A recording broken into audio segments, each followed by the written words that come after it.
Hey, brothers and sisters, what's up? I think I'm talking to y'all now. This is the Reluctant Nobby. Man, this has been kind of a bad visit for hotels. Um, yeah, a really for hotels. So I'll show you around this one. All right, this is the one by the beach. And so basically, the problem is where I'm at, I have to sacrifice something. You know,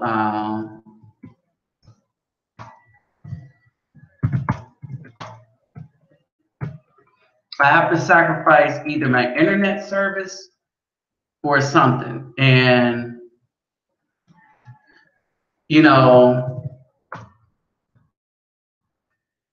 I kind of find that messed up. Okay. So I'm looking to have a guest here in a little bit because this is going to be interesting. I hope Mecca, Don, and Bertha can pop in on this one. You know, the sisters. All right. It would be nice if they could pop in on this one. Especially Mecca Dawn, because you know, I know she got Mecca Dawn ain't afraid to talk. All right, that's why I gotta protect my Mecca Dawn. All right, but we're talking about now that all this entitlement that the women, and this not only goes for them, it goes for their simps too. All right, everybody's asleep at the wheel and not really paying attention because they're following a narrative that they didn't bother to think about critically. All right. They're following a narrative that they did not bother to think about critically.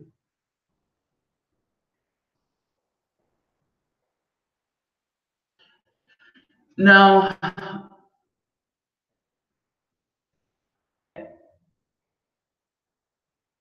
a brother that I converse with a lot asked me a question. Well, we was talking about we got disconnected because I moved around again and my internet just wasn't working for me. All right. Basically, we were talking about it, and he's like, "Let me ask you this question." Now, I know he had some misgivings, even though he's gotten the same horrible and deplorable treatment from black women that most of the rest of us got. All right. And so he revealed his misgivings and stuff. And he's always a bit concerned and stuff. He don't understand that part of my thing has never been anger. And I'm pretty sure some of y'all have figured that out. Y'all see me angry about stuff, and and I am angry. Don't get it twisted. That what I'm doing is not out of anger, but it is out of anger. See, I'm angry at what's happening to the children, and then that they don't even get a prayer of a chance, because they don't. Everybody, and one of the things, why do I care about children so much? Why do I devote my channel to children primarily? And the brothers, right? I make brothers aware, but we old. You know what I'm saying? And we are at the point in life where we done made our mistakes, this, that, and the other. And we're living the type of life based on the decisions that we made. All right. Now, that in no way, shape, form, or fashion is the child's fault, unless the child was disobedient to a good parent.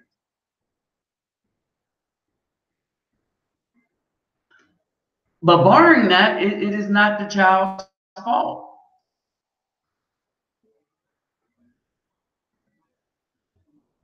All right. Yet they're the ones that's going to get punished of the mother.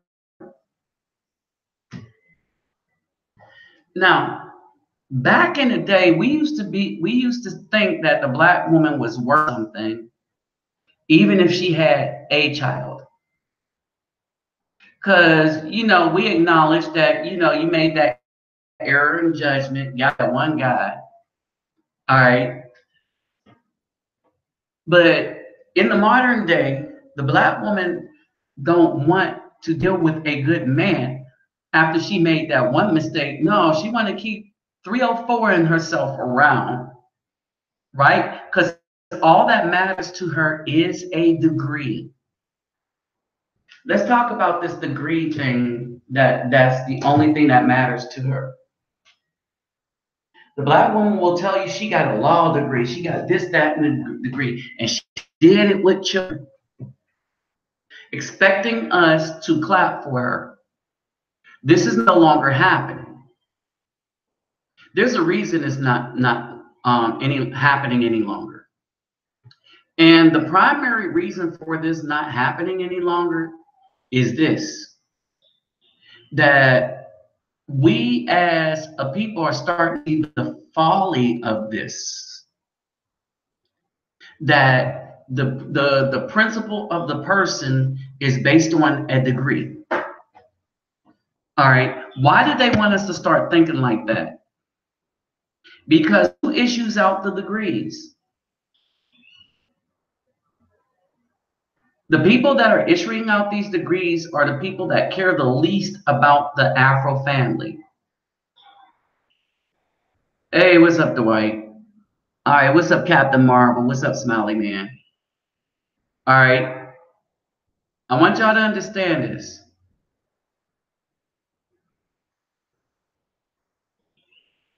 The people, dang, I forgot where I was, that's issuing out these degrees are the people that care the least about the Afro family. And now you got a current crop of people receiving the degrees that care the least about the Afro family. And I mean, as a community. All right. Right now, this is what's happening. These women are not held to any standards or any of the laws. They're not held to anything. All right. And we as men are told that we should accept them as they are, as they destroy us. Literally, as they destroy us. That's the idea. They would destroy us because we would allow it to happen. Why would we allow it to happen? We actively allow it to happen is because we don't do what our job was in the first place. That's whether you had a degree or not. The degree says that you only work for the white man's corrupt system. And in some ways, I don't have a problem with the white man, so to speak, if we can call him that. Sorry about that, D White. All right. I don't have a problem with D White man because our problems is not with him. He made up a system designed for him and him only. The only way he lets you into that system is based on how much you're going to keep him at the top of that system.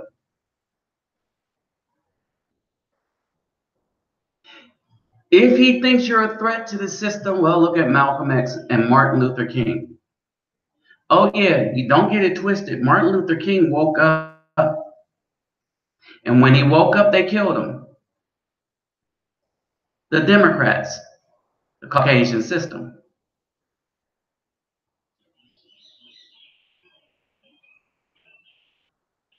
All right. So basically, what's going on is this: that as we move into this new era,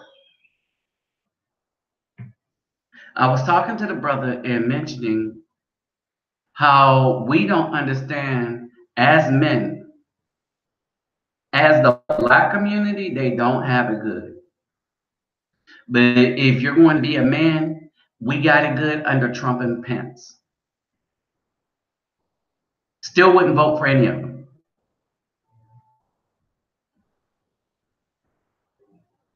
All right. And the reason why we got it good under them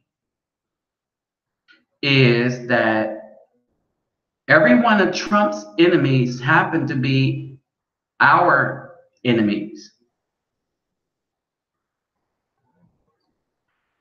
Remember, his enemies are the FBI. Oh, Lord. Let's see. Do I still have signal? Y'all let me know if this cut out at any time. His enemy seems to be the FBI. Those were our enemies. They helped kill Malcolm X.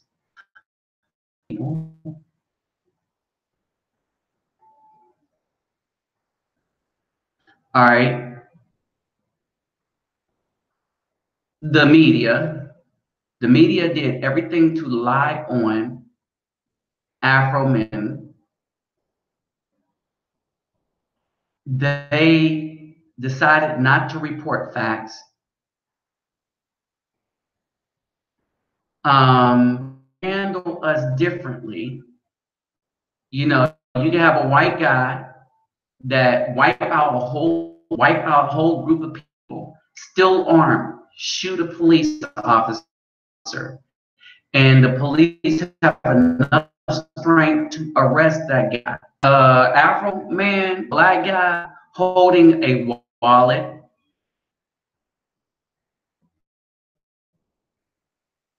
Understand? Holding a wallet, holding some candy, holding being a in the midst of helping a disabled person, laying on the ground with your hands, both hands straight up, and shot.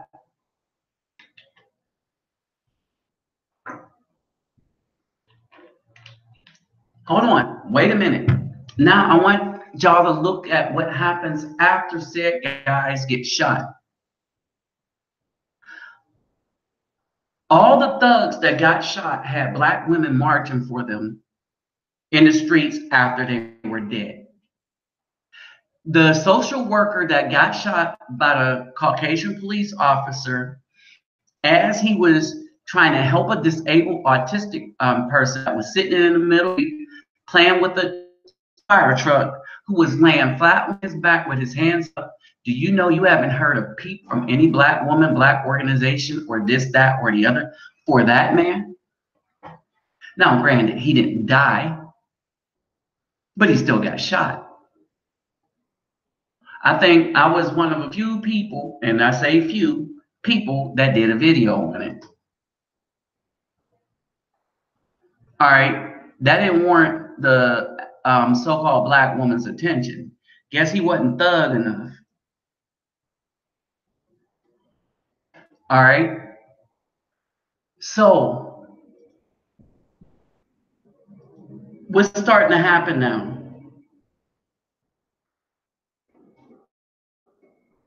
The patience of every man in America is wearing thin. What's up, William Bradley? What's up, Clinton Cole? The patience of every man in America is wearing thin. We're not only tired, but we're sick and tired. We've had enough.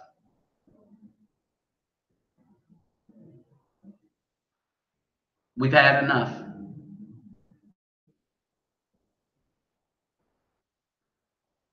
I'm waiting for Roddy to get in here too. Um, and so,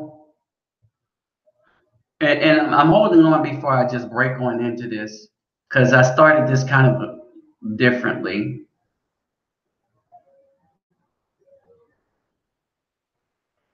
Um,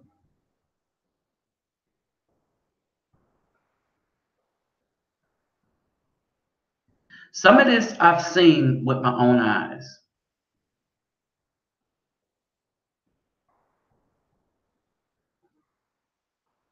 All right, some of this I've seen with my own eyes.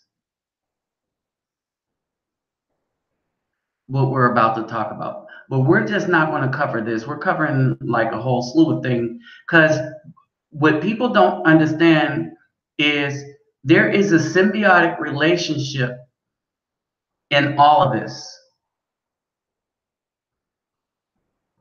There's a symbiotic relationship in all of this. So I want you to understand this. There is a symbiotic relationship in all of this. All right, so the question is, what do we do about it? And our answer has been pretty soundly leave the BAWs the F alone. If they didn't come up here, come in from another country and maintained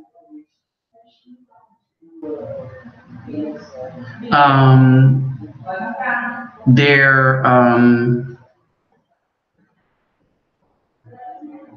if they didn't maintain their culture, we leave them alone. See, what's happening now is the men are starting to look at these women as the threat that they are. All right, because they are truly a threat. All right, so I was curious about something though. So I'm gonna invite somebody on. Oops. Because this is kind of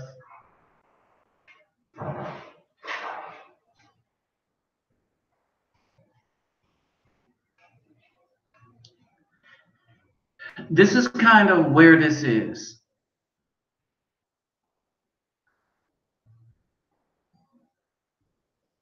All right, this is kind of where this is, right?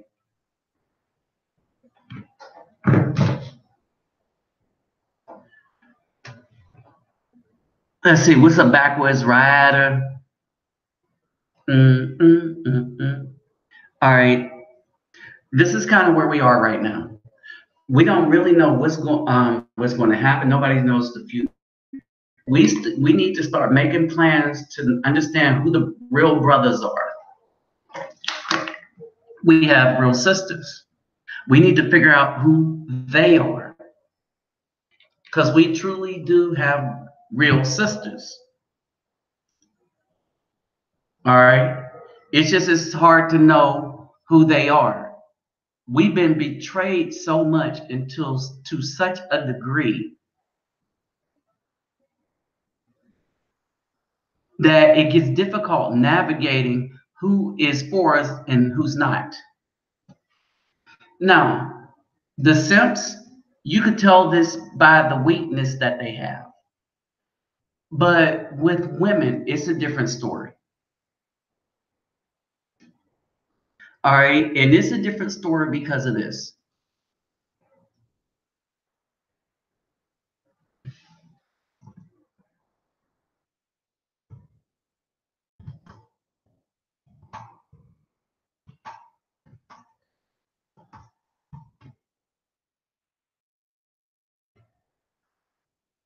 All right.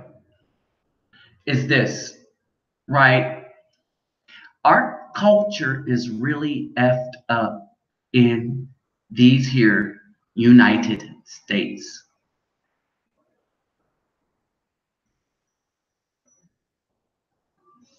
All right.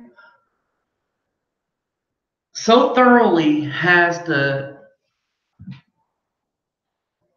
BAF, Black American Female, get used to that new term. I'm gonna use that instead of BAW.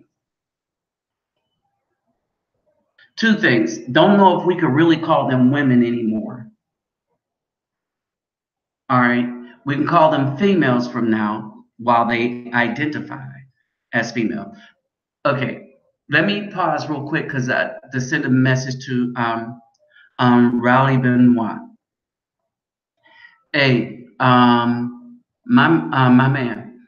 So here is the breakdown for you. All right. With all that I've given, right, in Brazil, we're talking about Brazil right now. He wanted to know what a person could spend in a month. So on food and all my donations, all right, this includes taxis, but it's better to use Uber. It is really, really, really much better to use Uber. All right. So do set up your Uber account and use Uber instead of the taxi. But anyway, as we get down to it, right? I I will have spent a little under 2,000 hash for 40 days. Okay, so I want you to understand this. This counts the money that I've given out in the community to people in need. This counts tip money. This counts all of that. What's up, Clinton Cole? What's up, William Bradley? All right. What's up, Franco Felix? All right. And so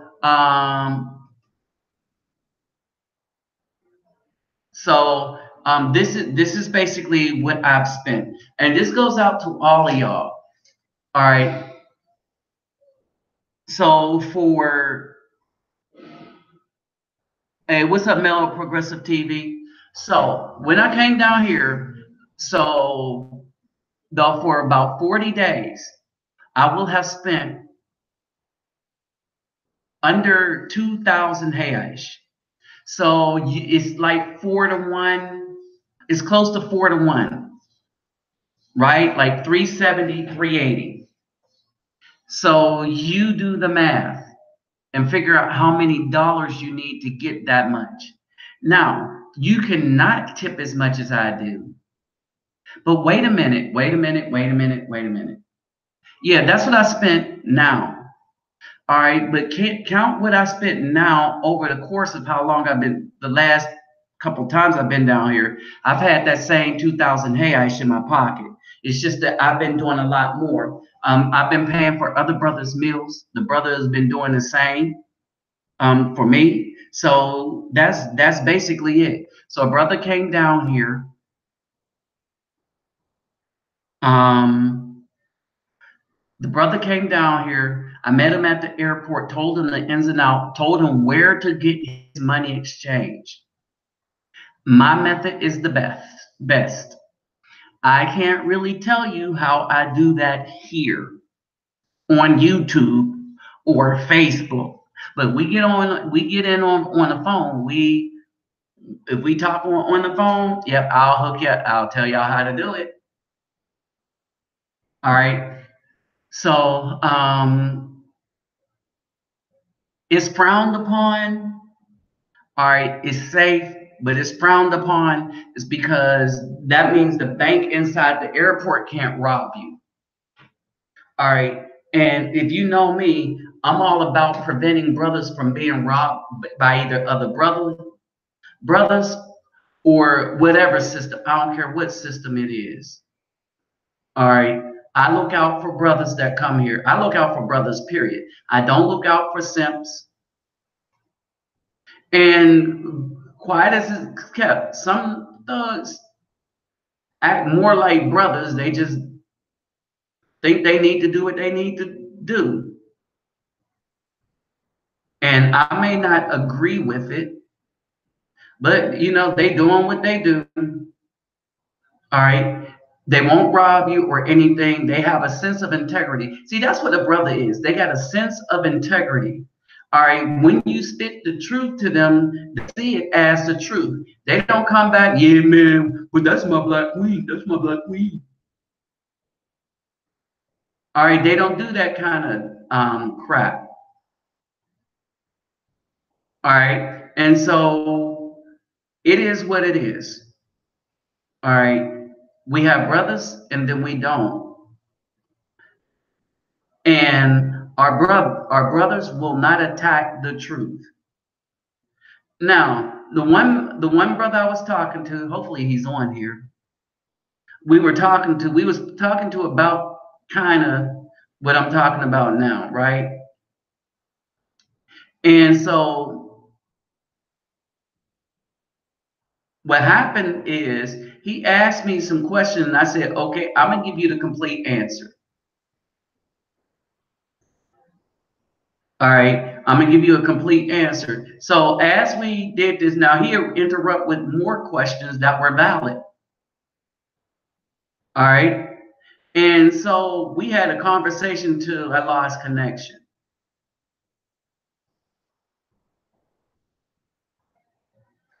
All right. And so what ended up happening is this.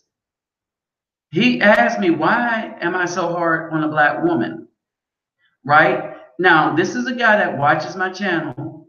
And I said, well, I haven't lied about anything, right? He said, right. I said, our first duty as men is to judge these women when they're doing wickedly against the people of our nation. That would be us brothers, the Aboriginal. All right, that's number one. After you do that, right? After you do that, first you have to understand how we judge.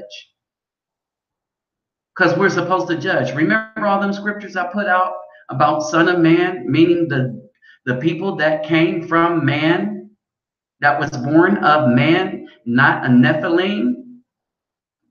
The children of the fallen. So understand this. So this is where we're at. So this is what a brother is. A brother is one that will understand the truth. All right. So let me bring somebody on real quick. All right. Let me bring somebody on real quick. Well, I sent them a message. So let's see if they'll come back. If they'll kick back. Because I'm anxious to see what they're going to think about what we're talking about right now.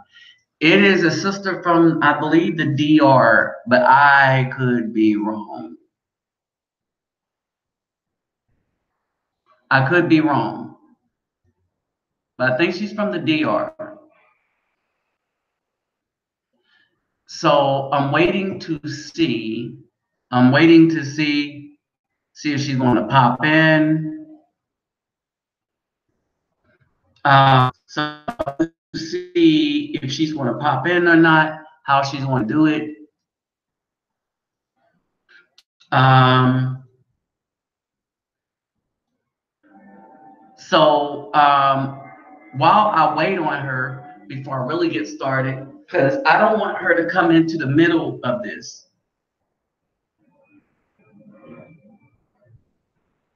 All right, I don't want her to come into the middle of this. Um,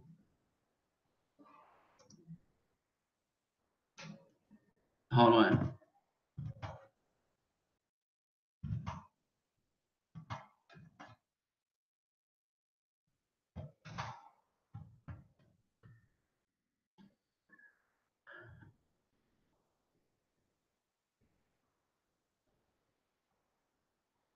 All right, so as we start breaking this down, now that we got the pleasantries out the way, oh, let me greet everybody real quick. Horton Hardu, good dog, Ola, oi to the bay, Buses Lobes, Bonjour, mes amis, Kettle Bawani, Konnichiwa, Ni hao ni ma, Sani Bonani, Jumbo Habarigani, Assalamu alaikum and shalom.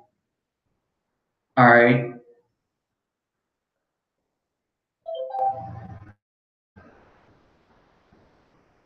so let's see something here.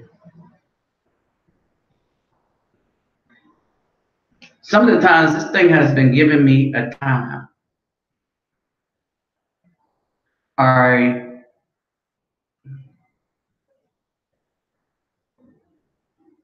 all the things that I used to be able to do, and so let me just say this: we are so not in control of stuff, right? We are so not in control of stuff that Google, Facebook, and there's three other things have a total monopoly on how you think or allowed to think. Think about this. They control how you are allowed to think. That's some deep stuff right there, right? Now, the other thing is this. I know some of y'all might find that this is an odd time to be doing a a live stream. Ain't nobody trying ain't nobody trying to do a live stream now that's trying to make some money. Y'all know why that is, right? Because it's Super Bowl week. You know, it's the Super Bowl.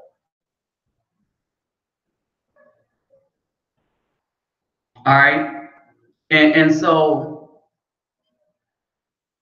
that's where it is. We are in a place where everybody is here to watch the Super Bowl. All right. And I'm like, I don't have time for that. Now, basically, is is much. Ah, yes.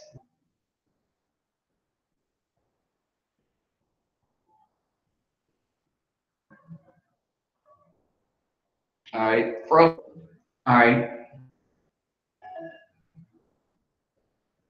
Really.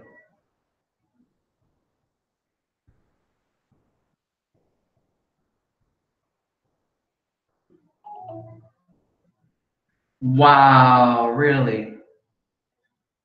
All right. So I don't know what's going on. Hold on for a second. 1 2 1 2 3 1 2 3 1 2 1 2 3 1 3. Okay, I'm back. All right. So that's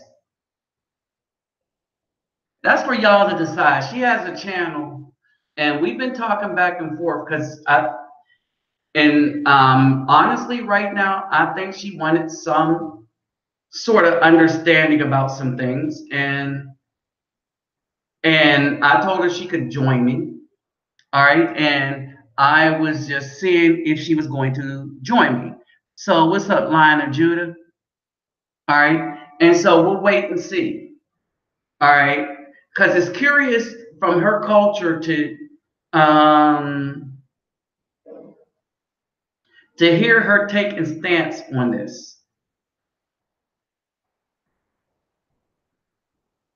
All right. So it's curious to hear how she's going to what she thinks of what we're talking about right now, or what we're about to talk about. All right. So basically,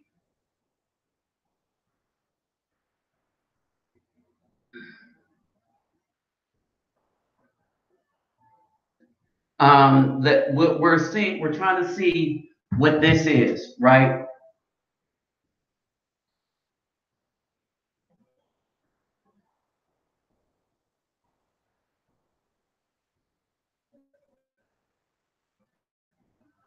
Oh,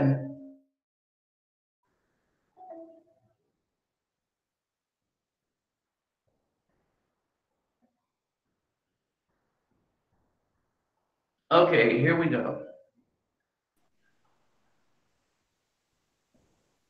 All right. All right.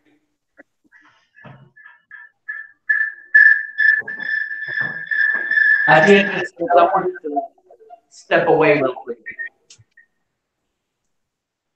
I wanted to step away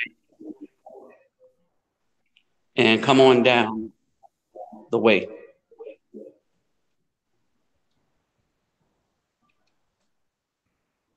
I think I'm figuring this out. Okay. Bam, figured it out. Oh, okay. And then cover. All right, I'm gonna show you a sample.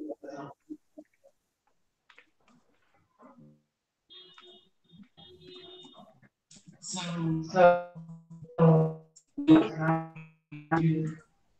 this is basically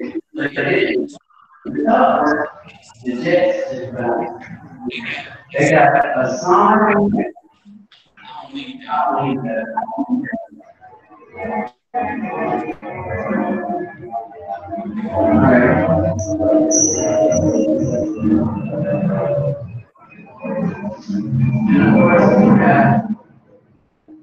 The beach. We'll go down and check that out. And I couldn't cover the camera because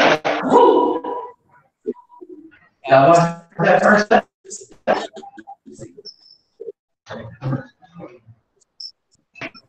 All right.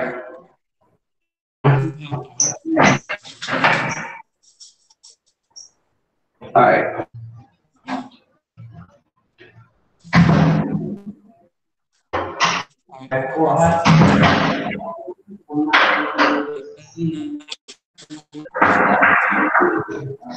You know, as we get into this, intermittent.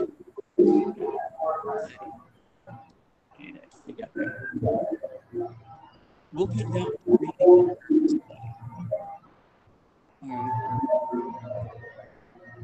But the first thing I want y'all to understand. They walking down these darn steps. The first thing I want y'all to understand is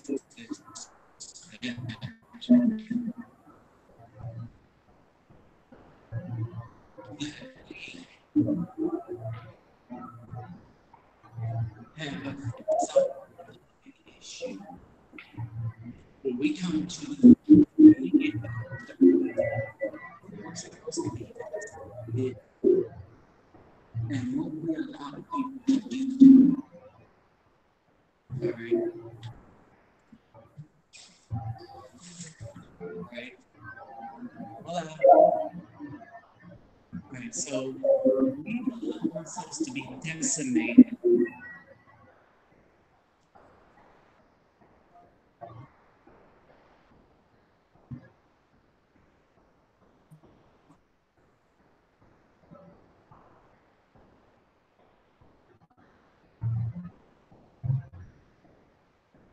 Get back upstairs because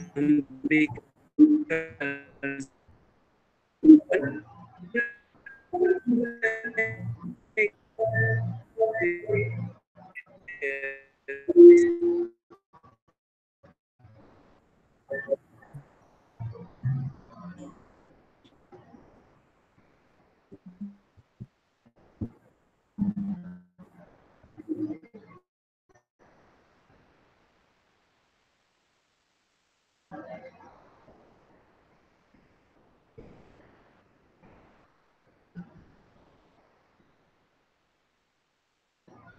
don't know if I'm up yet, but anyway.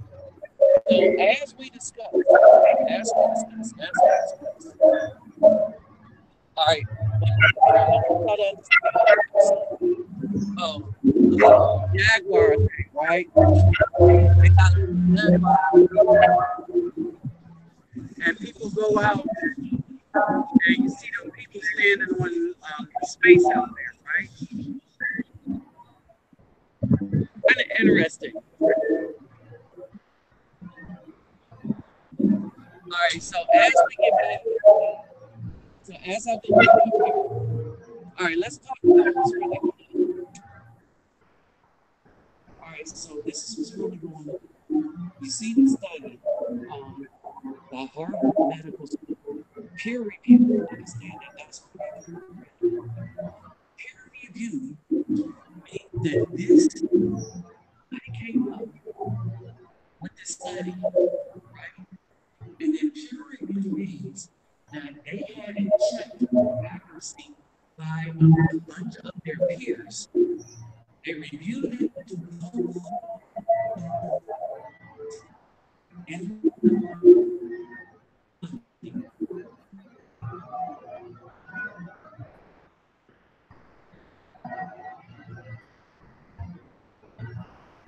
is a science, especially when you get into scientific information where they are trying to, it's a science where they're trying to take from a sample of the population. Hold on, right now. So what I'm going to do is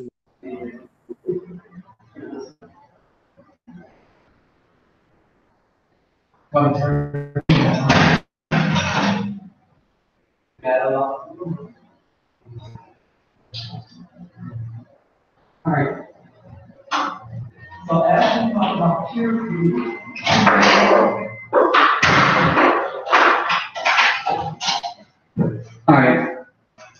So as we get into peer review, all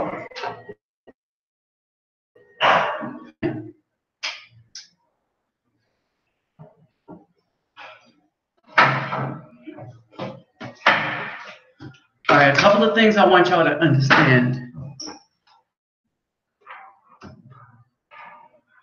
What's up, Captain Marvel? Okay, sorry about that. I walked away so that y'all could see the scenery real quick. And I thought that I had very, very good Wi-Fi. All right. And so basically, I just wanted y'all to see some of that scenery.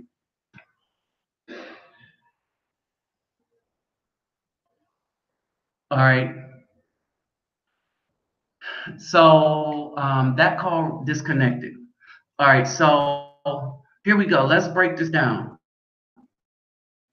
All right. Review. And who this is. What's up, USMC vet? Semper Fi, man. Semper Fi, do or die. Um, so start with this peer review. All right. The peer review study of unprovoked domestic violence is by females. All right. Now, oops, that was kind of loud. Now, as you can see, this is a peer review study, right? But it is a meme. When you're choking,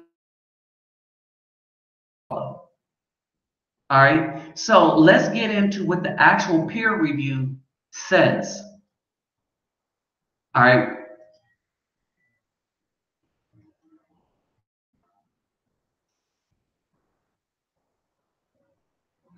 All right. So it says domestic violence, not always one sided. Now, if you think it's one sided, you only think it one side. That it's the men doing stuff against the women. And how dare they do that, right? But it's not always one sided. As a matter of fact, you will find that it is one sided. But guess the side. All right.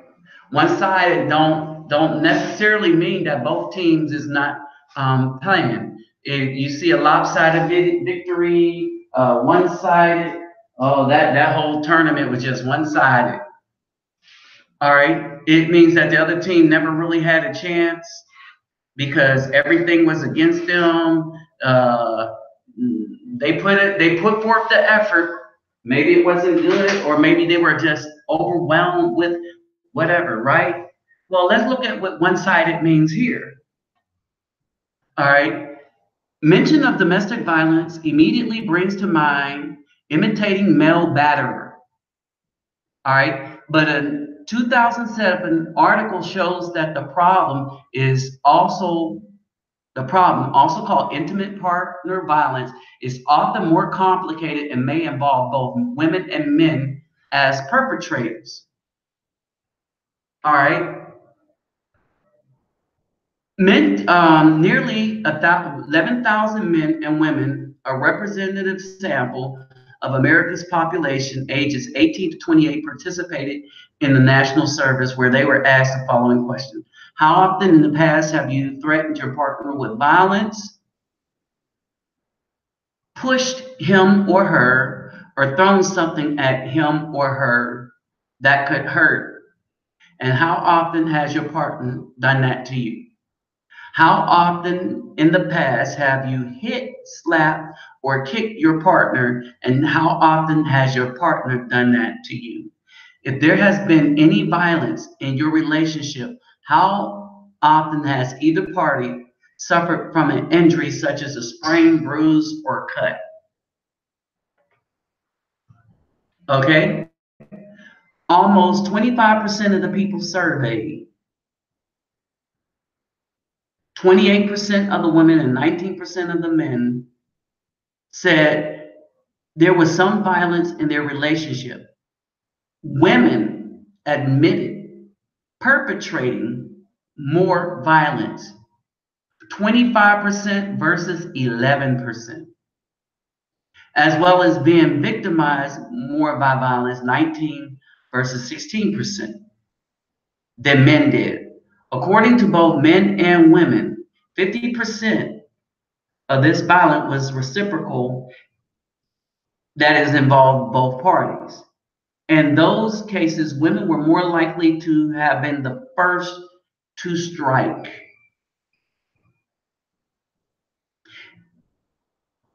And in those cases, the women was more likely to have been the first to strike.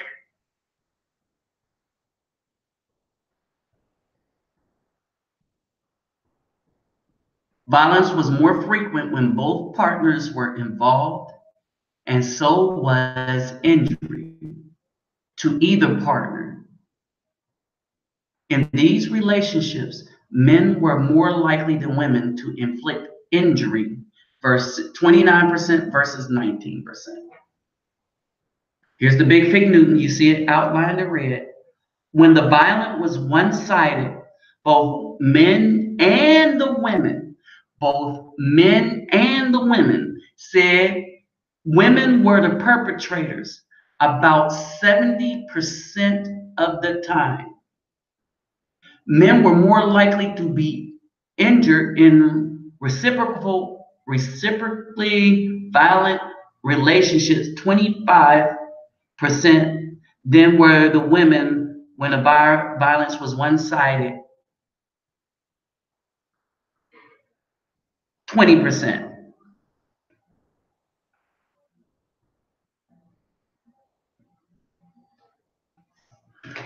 So understand this. When the violence is one sided, first of all, 70% of the time it's the woman.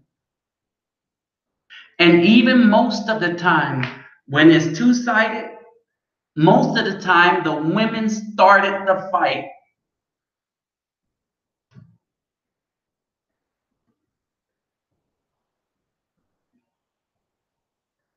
All right, y'all understand? Most of the time, the women started the fight.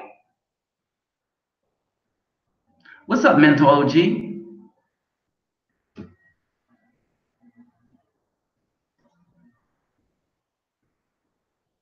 All right, how many of you find that shocking? Oh, let me say this. Dang, I ain't got none of the women in here. Because I would like some of the sisters to speak on this about what they, how much this, what they know in their corners of the world. Hey, what's up, KW? Hey, look, brother, I'm gonna send you a link. All right, I'm gonna send him a link. I'm gonna tell you why. He's a radiologist. All right. Hey, I'm gonna send you a link to your Facebook through Facebook Messenger, or would you get it better through the email? Let me know real quick.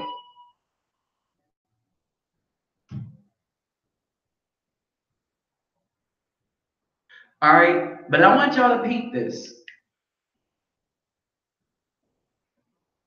All right, I want y'all to peep this.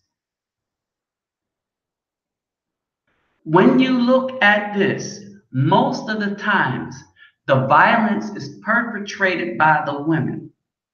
70% of the time when it's one-sided, because you got most of the men, as a woman was saying, they are trained not to hit back.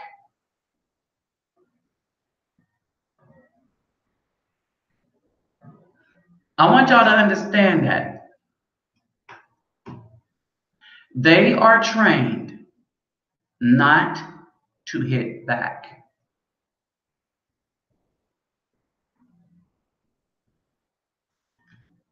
Who trained them to not to defend themselves when a woman is hitting them, causing harm?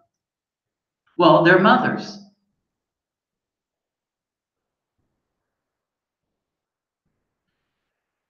Chivalry used to be taught by men. All right. And it was taught by men because the women were teaching the females to be ladies.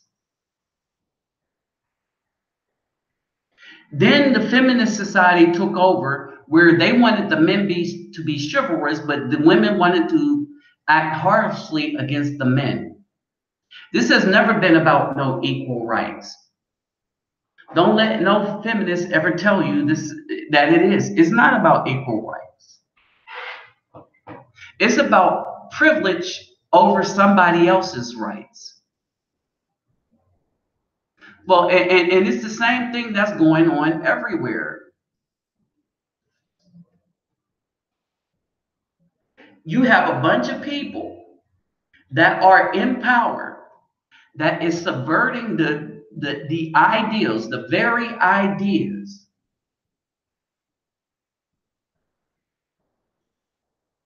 All right, I want y'all to understand this. They are usurping the very ideas that they say this country was founded upon.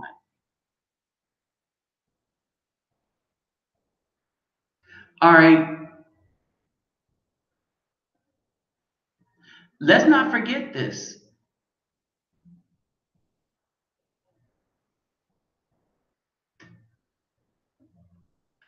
There's something I want you to not forget.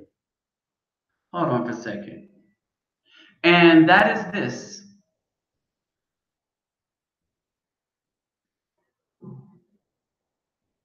that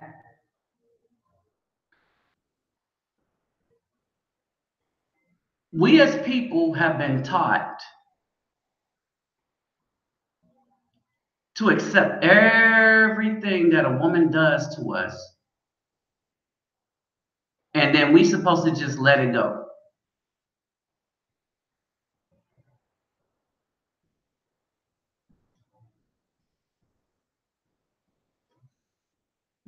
All right.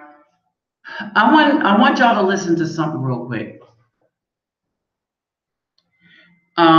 This dude, he had a video. Okay, let me see. Interview with a feminist. He's on YouTube. Let me get him real quick.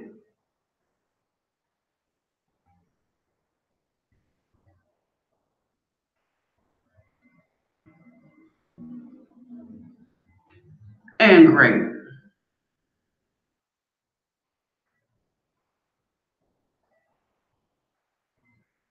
Okay, his name is Red Pill Philosophy. All right, Red Pill Philosophy. Now, let me see if I am going to be able to play this. All right, y'all let me know if you're able to hear, if you're able to hear anything. Okay, hold on.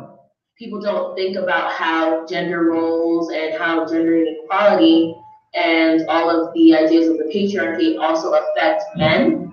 And it does affect women more, yes, but men do get affected. There's this whole facade they have to portray, and then there's the whole thing about them not being able to hit women. All right. So can y'all hear that? What's up, $3 assassin?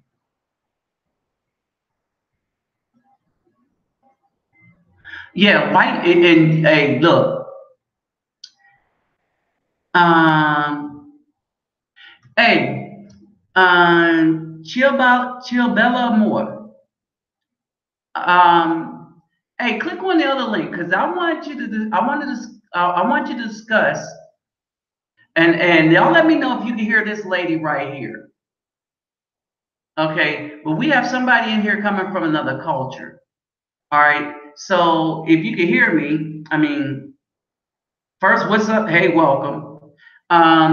If you got the other link since you got this one, um, click and join in the, and you should be able to. If you, uh-huh.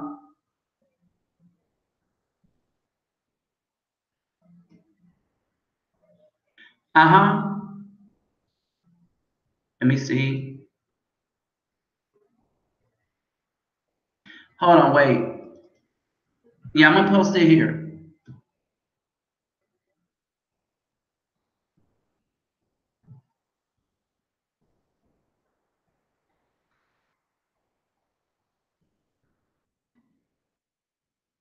All right, and were y'all able to hear this lady? Hear what she's saying? All right, a KWU North Star. Click the link too.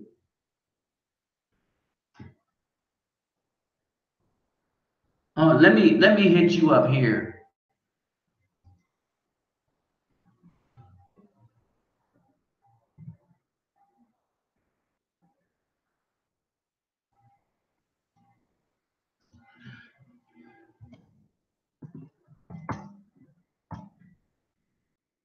All right, because he's going to be significant.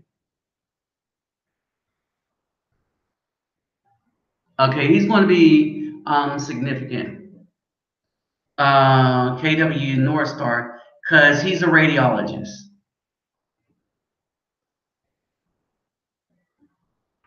All right,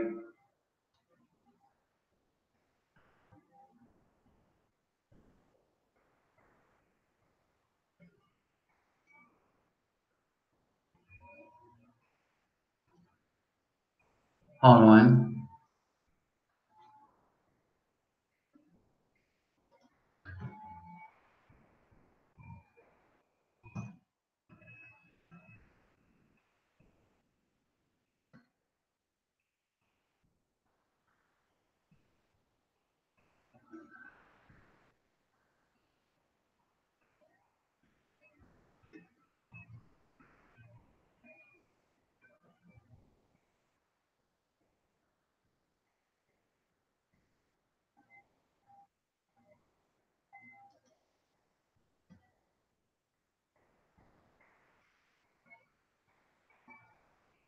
Hold on for a second.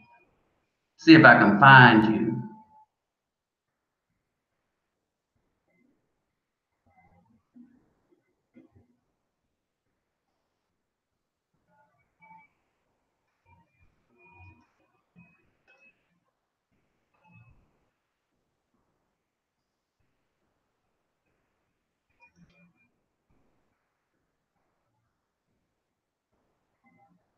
Hold on, wait a minute. One of the things I can't stand about this messenger thing is you can't find crap.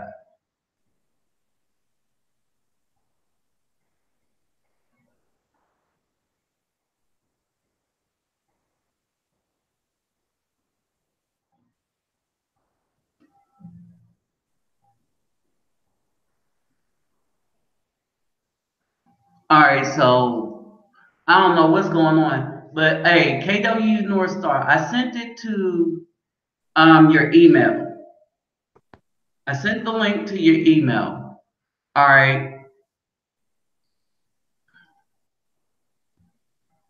all right, and I'm okay. Hey, what's up, man? Can you hear me? Yeah, I can hear you. It's like not even. It's all black. I can see the video, but I can't see anything else. Hold on, let me see something. Like there's a lady on the screen, but that's all I can see. Oh yeah, I don't know why that is because my camera's not working well with Google products. I was trying to do this through Facebook, but Facebook wouldn't let me do it. Okay, but I wanted to holler at you real quick because you're a radiologist, right? Well, what do you mean by that? You take pictures of bones. I take. Oh, sorry. So I take pictures of what? Bones. Well, no, I'm not a. No, I'm not a radiologist, man. Not as a profession. Oh, what are you? What are No, you? I work in IT. Oh, yeah, you do. I don't know how I mixed you up, but I Yeah, thought that's you why I were. didn't think you were talking to me because you said a radiologist. I'm like, I'm not a radiologist. Where I get that from? What else? Lord, but I mean, yeah, because I wanted and we got some other issues as far as IT too, and the message that comes at us, right? Because Yeah. Google blocked you out, huh? They Yeah, took out the Google video. Google basically what YouTube Google has done to me is almost made my videos non-existent. I remember maybe several months ago you had me on your show, and from that point forth, I think me getting exposed to a different audience, it increased my subscribers exponentially, and my channel was growing. It was growing. It was growing. And that one particular video that I made, that I spoke about a situation that happened to me at work, which I'm happen to be at right now. That video was blowing up. So I said, oh well, since this video has 30,000 views at the time, let me see if I can monetize. Well, I went to go try to monetize it, and all of a sudden I have all these restrictions placed on me, and then all of a sudden, like, all my subscriptions stopped. Like almost no one was subscribing to my page anymore, and all of a sudden my views like went off the cliff. I'm not a big guy, a big YouTuber guy, so I wasn't getting like thousands or I was getting 300, 400 views per video, which for me at the time was a lot. And all of a sudden I went from getting that to like going back down to like 30, 40 views a video. And not only that, whenever I do certain I'm sorry if I don't have my little stand, so I'm sorry if I'm all over the phone. Um, but now that I do certain news clips or if I talk about certain shows, they will automatically flag my stuff for copyright infringement, or not copyright infringement, using copyright material. And so what they do is they tell me, oh, this doesn't affect your account. It's just that you're using copyrighted material. Well, I noticed that typically after a video that I do gets marked like that, probably it takes another several videos before I even get my views going back over 100 again.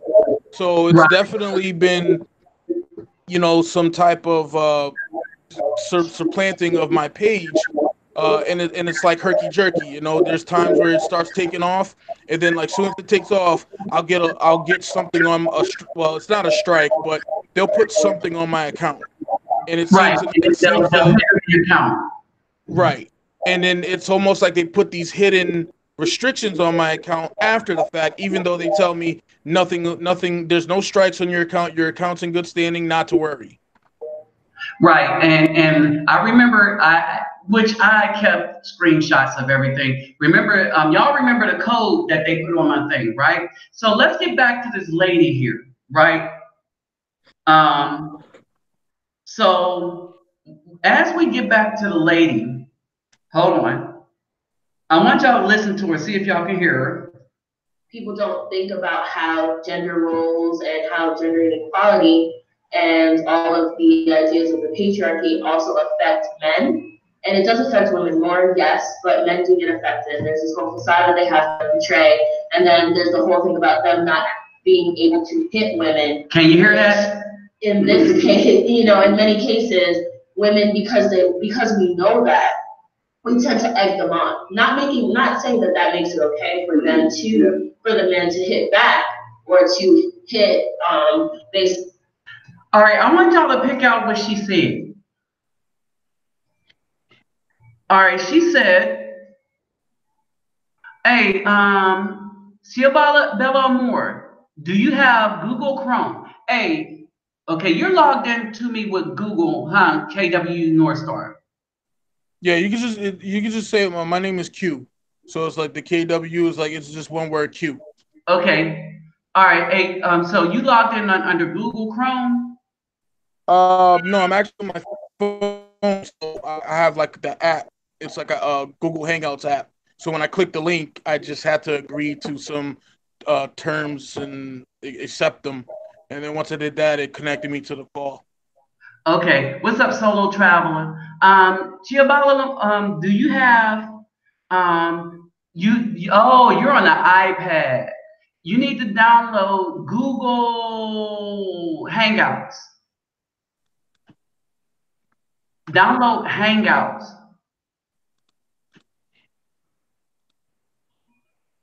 I can't hear you. Talking to me? Yeah. I downloaded Google Hangouts. That's what I'm saying. I No, have I'm the talking app. about just the I'm trying to invite somebody else, Chia Bella Amore. Oh, you talking to her? That person. Yeah, yeah, and she Oh, has an iPad. oh, okay, okay. All right, so she has to download Google Hangouts and then click the link. Gotcha. All right, so basically, so if we hear this lady, all right, you got a conflict of interest, but at least she's um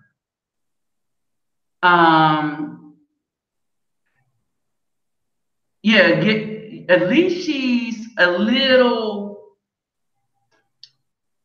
honest. All right, she's a little honest, but even and this is the issue. This is the issue, right? And I can appreciate this woman's honesty, but again, she's being interviewed by a white guy. All right.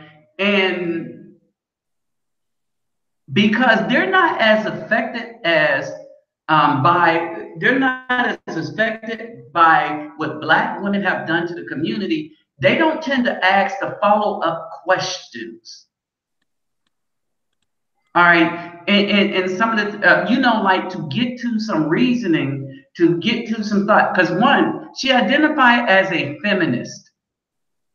All right, and then she says there's a difference between this feminism and that feminism. No, feminists are all the same. The white guy made it a point. He said it's not about a group rights. He said everybody should have individual rights. But what we do is we have a minority, basically male Caucasian group that is usurping authority over everyone else's rights. Okay? So understand this. Yeah, that's a good idea. Read the comments from your iPad, but click the other thing on your phone, and hopefully you have Google Hangouts. All right. So basically, we're in a society where they use basically women are unless okay, then your device won't trip. All you gotta do is click the link. It'll be easy. Click the link, answer a couple questions, then you'll be on. Okay. And so anytime we talk about any of these kind of things seriously, because one of the reasons why I push KW, I mean Q North Star, okay, it should come up. You got a Facebook or an email? Send me an email, then I'll send it to your email.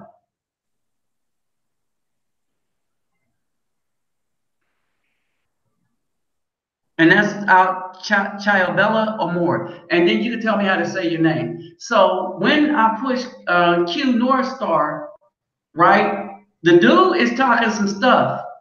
And quite honestly, Q, I was wondering how long you was going to last before because you was talking some serious stuff like I talk serious stuff. And so in this culture where you're almost not allowed to say anything, you understand?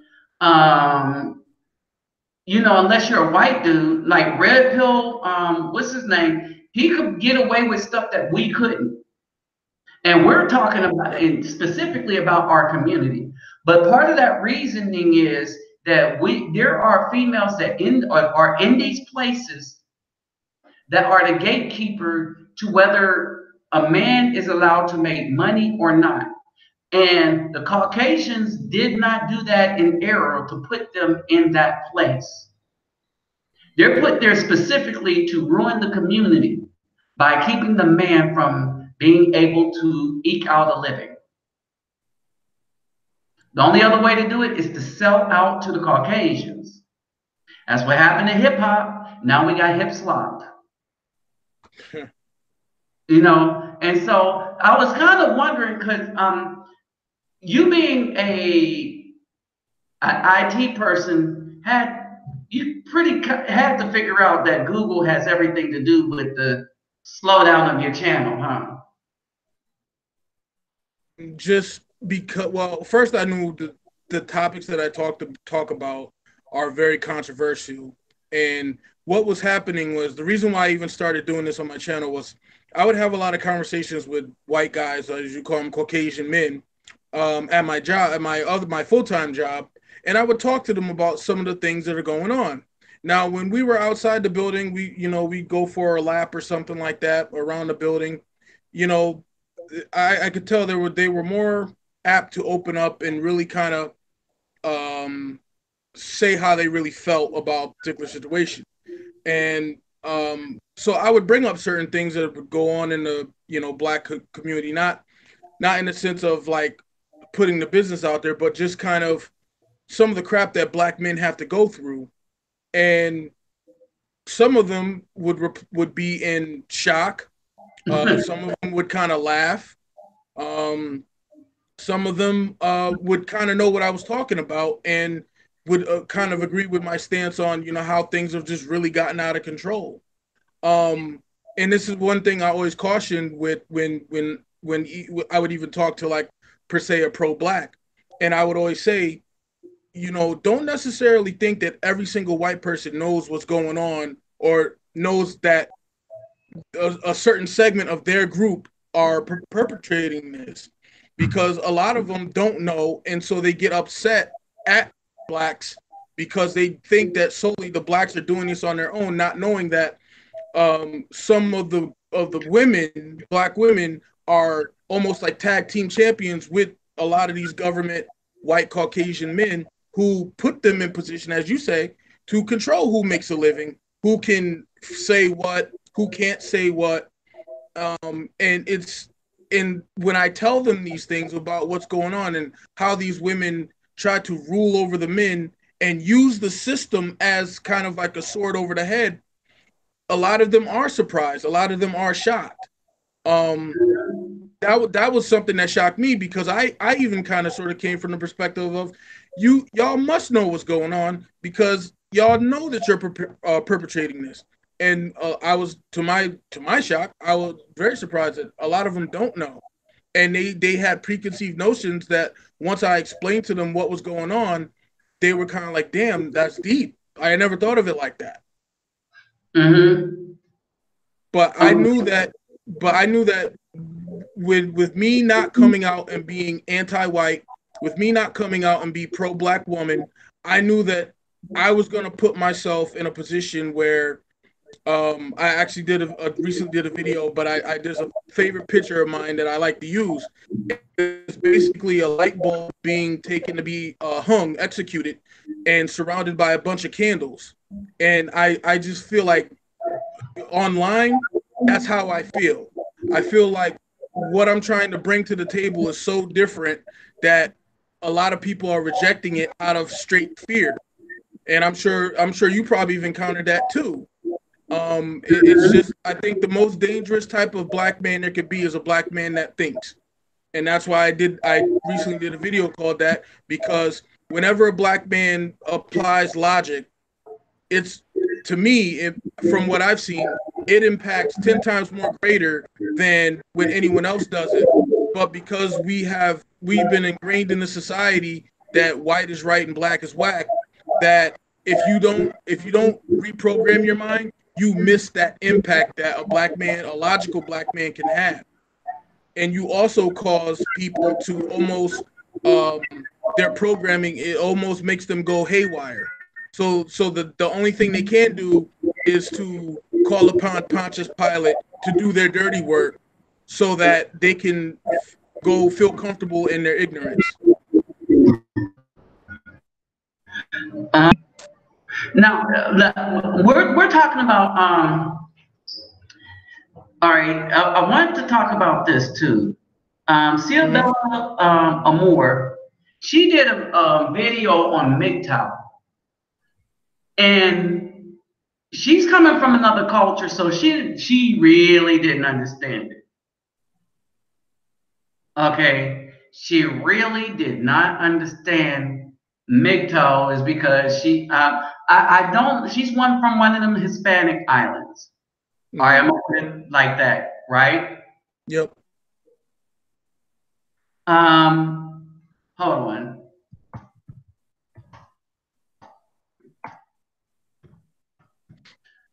All right, so one of the things is and so I try to explain some stuff to her, and I gave her the best breakdown I know, and the breakdown I gave her is this. All right, you're in the community and you got a group of people that have always done evil to you and wickedness to you, right? They've used the system, this, that, and the other. You're growing up and you've heard nothing but bad from them. You know they don't like you, but you know they like your ability to make things happen and gain resources, right? They keep you around from that. Now, everybody that comes in, they go on their team against you, but they tell you they're not doing it, right? They tell you they have your back, but you can see by their actions that they don't. All right. So at the end of the day, what would you do what would you do for self-preservation for yourself and the resources? And I said, whatever that is, that equals MGTOW. Mm-hmm. All right. And I think she started to understand, but I also told her some of this. I said, she's a well-endowed female. She's going to have white dudes and simps on her channel because she's a well-endowed female. All right. I said, they're not going to, I said, she will be able to make money, but she won't get no love from them. All right. She's going to make money because the white men want to do her along with the simps. You see what I mean? And I said, the thing is, they can't show love because they don't know what it is. Right? And I try to explain that this is the biggest thing in the Afro community, that we love. You ain't got no love for the community. And the very person that's saying you ain't got no love for the community is the very person that actually don't have no love for the community. And you know that because he said you ain't got no love for the community, as if you're supposed to do things exactly the way he does things. All right. And so this is basically it. I'm interested in her culture is because the cultures do have some differences. Like, I don't want to say she's Dominican and she's Puerto Rican. You know what I'm saying? Right. You don't want to step in that minefield. You know what I mean? But anyway, so having said that, the problems in Afro community go way deep, but it's not just the Afro community. All right, we're seeing entitlement, and we need to stop calling it entitlement because it's not really entitlement per se. What we're seeing is someone else's privilege over everyone else's rights. Think about it. The women want such a privilege that they don't want the males to have the right to be a man. Think about that. Toxic masculinity. What is that? You don't have the right to be a man. We're going to say that being a man is toxic. Okay, then what is being a woman then? Because y'all the ones trying to destroy everything, like nature. Right, and you notice they never have an explanation for it. They'll throw out terms like, I'll even get it on my page, and I'm pretty sure you do too. People will come by, they'll leave a comment, and they'll say you're an idiot. Okay, I'll reply. I know they won't reply, but I'll reply back and I say, explain. Tell me, what did I say that makes me an idiot? Tell me, what did I say that makes me stupid? Like this is where I think it really started from. Was once they I always figure like this: if you give a fool an inch, they're going to take 100 yards, and the more you acquiesce to them, the more they're going to try to implement their foolery. And unfortunately, because there is a system that is set up and designed wholeheartedly to suppress the logic of the man, so that the idiocy of the woman can reign supreme. But they always throw out these terms that when you ask them to break it down, it doesn't mean anything. Like you said, if being what a normal man is toxic, then what would you consider being a woman? Because at the end of the day, like when people say that they baby daddy ain't crap, whenever they post that, I would reply underneath their post and comment and say, well, what does that make you? Because if he's not the chemical compound of fecal matter, you still slept with this individual. So what does this make you? So, and all they can do is, oh, you fat, you ugly. Okay, yes, I'm fat, I'm ugly, whatever you want to call me. Yes, I'm all that. But explain to me why he's not crap and you still slept with him. Like, it's almost like so what do you being fat and ugly have to do with their comment? Oh, because it's a shaming tactic. It's solely a shaming tactic. Because when you defeat a person logically, the only recourse they have is to call you a name, because they know you've already outed them, you've exposed them. That's why they call it, you bashing me. Why are you bashing black women? No, I'm not bashing black women. What if you listen to my video, that one video I keep getting these death threats on, I always say I'm talking about a situation and my experiences that I had dealing with black women, a specific type of black women. So by logic, due to the fact that I don't know every single black woman on the face of the earth, how do you even say that I'm talking about all? When logically would tell you, if you look up the definition of world, there's many different worlds. There's an animal world, there's a sea world, there's all types of worlds. So I'm talking about in my world, this is what I've experienced, and yet I got to get called. Oh, you probably like the fat white women. Well, first of all, my wife is fair skinned, and she is what they would call of Negro descent. So, but the facts be damned. It's the fact that people try to shame tack you so that what the truth that you're saying will be over or drowned out in the sound of the chickens squawking, you know. Let me say this. Let me say this. This goes out to all those black women that throw that fat white women up. Okay, let me say this. All right, and I'm gonna just keep it real. Can I keep it real? Yeah, do what you have. People out there in the chat room, can I keep it real here? Because I'm about to. All right, and some of y'all know I'm right. All right, me, I am a shape guy. I know that I am a shape guy. I'm not a skinny guy. I'm not a fat woman liking guy. I am a shape, the shape of the woman guy. That's who I am. If a fat woman have that shape, I'ma like her. If a skinny woman gonna have that shape, I'ma like her. I am a face guy. That's why I don't like makeup. I'm a face guy, right? I ain't sleeping with the woman's behind. I'm a face guy. I'm a guy of passion. I like a woman with a beautiful face. I'm a face guy. That's just who I am. It don't matter if it's a big woman, skinny woman. If she got a nice face, a good shape, all right. Now, if she's white, oh, guess what? You don't know if I like a white woman. You don't know how bad you lost as a black woman. All right, and that's no downing to the white woman or myself. All right. What's up, the solo traveler? Yep, Tom Likas could say anything he wants. All right, but he's Caucasian though. All right, but here's the thing. This is something I want y'all to understand. Okay, this is something I want y'all to understand.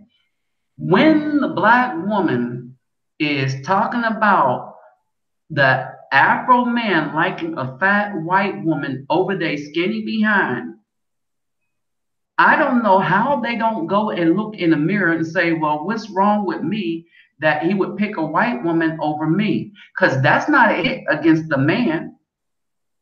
All right. And they can't run that. Well, you can't get no, you just mad because you can't get no black woman. But that's actually the truth. I'm with whoever I'm with because in the United States, I knew I could get a black woman. I'm an intelligent dude that's not afraid of anything. That my interest in other things is very high.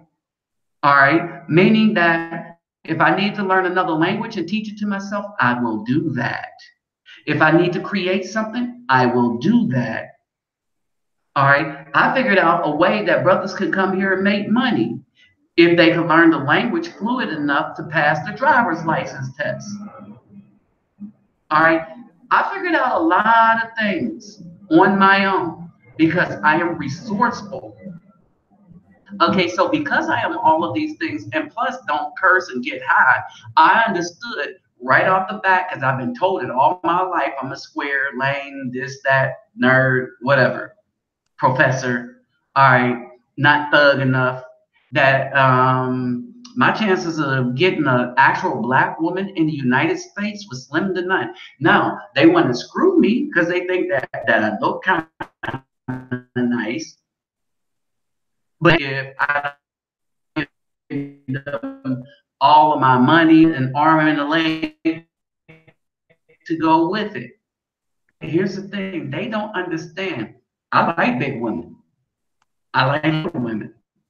I like women that have a particular shape. All right. But most of all, I'm just like nice woman. I'm attracted to any woman that's needy. I'm attracted to her until I find out that she's, and I figured that out right away. Cause you know what I talk about to get to know whether a woman is worth my time. Cause I understand I don't give a f if she likes me or not. She can go kick some bricks. All right. But you know what I talk about? The first three things I talk about. What's the first three things they say you can't talk about with a woman? Can't ask her age. Religion and politics. Yeah. I don't ask age, but they say you can't, or let's say two, the big two. You can't talk to a black woman about religion or politics. F that. First two conversations we having. The first one is going to be religion. Well, here, this is what I would say. That is the root of a lot of the problems because it creates an atmosphere of lack of communication. See, when you walk into a situation, you say, "Don't ask me about this. Don't talk about that. I don't want to hear this." Then you're not willing to listen to your partner. You might be willing to screw your partner, but you're not willing to listen to your partner and really see how he or she feels. So that part of that is the covert now over attempt to remove fathers out of the home, but a lot of that just goes to show that a lot of women feel like ignorance is their power.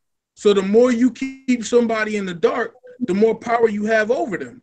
That's why they like, having 3 or 4 dudes on the side. But then they're quick to say how black men be having all these women on the side. But when you really break it down, like I know me as the square lane, want to respect all women dude that I was as a teenager, I never had another female when I was talking to one female. I never did that. And it was like every time I talked to a female, I would strictly talk to that female. Come to find out, she talking to this dude, she talking to that dude. So when I kept hearing all these arguments about how black men is this and black men is that, I started questioning it. And I started saying to myself, wait a minute, hold on. I keep hearing black women saying this stuff, but every time I try to talk to a black woman, come to find out she talking to 2 to 3 other dudes I didn't know nothing about. So who's really doing what? You know what that is? Is because they are taking what they are doing literally and deflecting it to the black men. Here's the thing.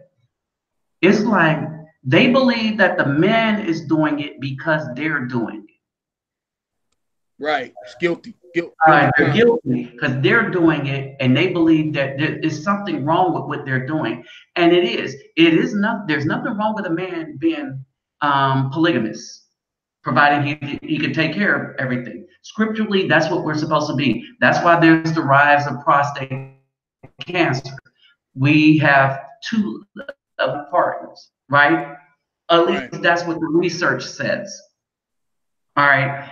So the other thing is in nature, men have a bunch of seeds.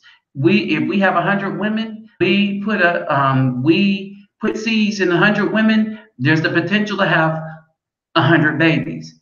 If a woman has 100 men and all of those men put seeds in her, she can only still have 1 baby. Right. All right. Another word, a woman and multiple men destroys a community while a man and multiple women rebuilds a community. All right. There comes a tipping point where you get to where the men say, okay, we got enough. There's enough brothers to take care of the women. They weren't supposed to be alone on their own because they F stuff up when they are. And so you have this now, right? And so you got the women that think that they're entitled to money. They're entitled to the man's wealth. They're entitled to the man's ideas. They're entitled to everything the man has, to include his protection, while at the same time stabbing that man in the back, telling him he ain't crap, all right, and being with other men who actually aren't crap, building them up as if they're better than a man that's the builder. Like that black girl on that one show. Well, thugs, I just cut for the thugs. I don't know what's wrong with the rest of these men that they won't give me their money. I love them thugs because them thugs, they protect you. So what happened when that one thug ran away? Remember the you saw this? You, Remember the video I put huh? so you're real choppy right now. So I didn't really understand. You said I remember a video, and I didn't hear the rest. Hello,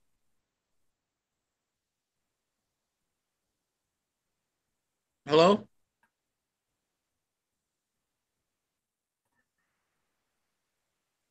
hello.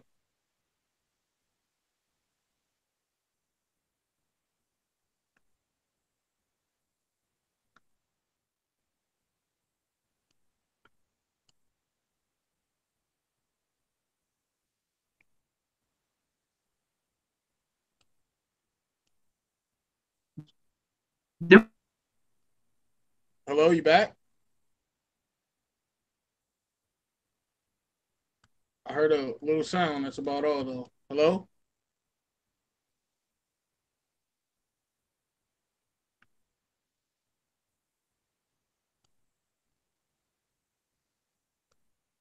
hello.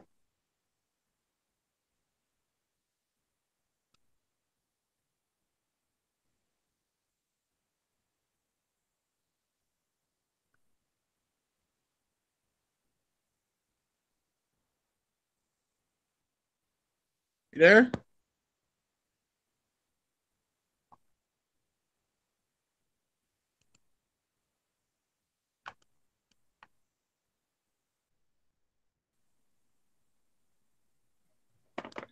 Okay, I'm back. I'm back. I'm back. Woo, that was a close one.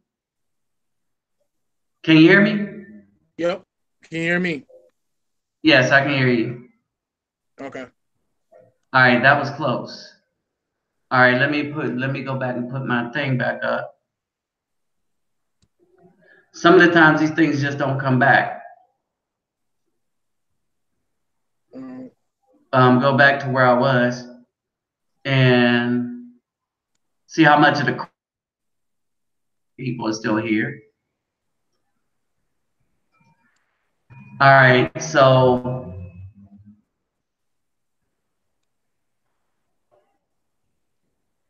okay, now let me do something real quick.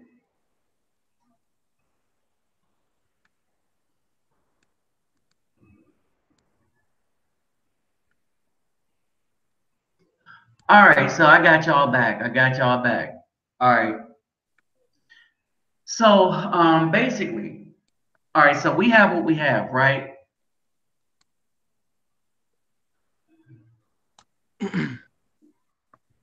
Okay. They couldn't hear me. I was the one that was having the problems. All right, what's up, Proverbs 31 and 3? All right, so basically what I'm saying is that a lot of these women, right? A lot of these women, they're guilty of whatever it is they're accusing the man of, and they know it. All right, they know it. yep. What's up, Afro Truth? Um, don't know, but welcome. So they know it and they understand it. All right. So basically, and let's listen to some more of this woman here. People don't think about how gender roles and how gender inequality and all of the ideas of the patriarchy also affect men. And it does affect women more, yes, but men do get affected. There's this whole facade that they have to portray, and then there's the whole thing about them not being able to hit women, which in this case, in many cases, women because we know that we tend to egg them on, not making that makes it okay for them for the men to hit back or to hit based on what we said. But we do that because we know that they've been taught and they've been told through all this time since they were little that, oh, you're not supposed to hit girls, or even if a girl is all in your face and all sorts of stuff, you're not supposed to hit them. And it's very hard to do that because I know for me, someone who doesn't even really fight, if somebody was in my face and I felt threatened, I would swing too.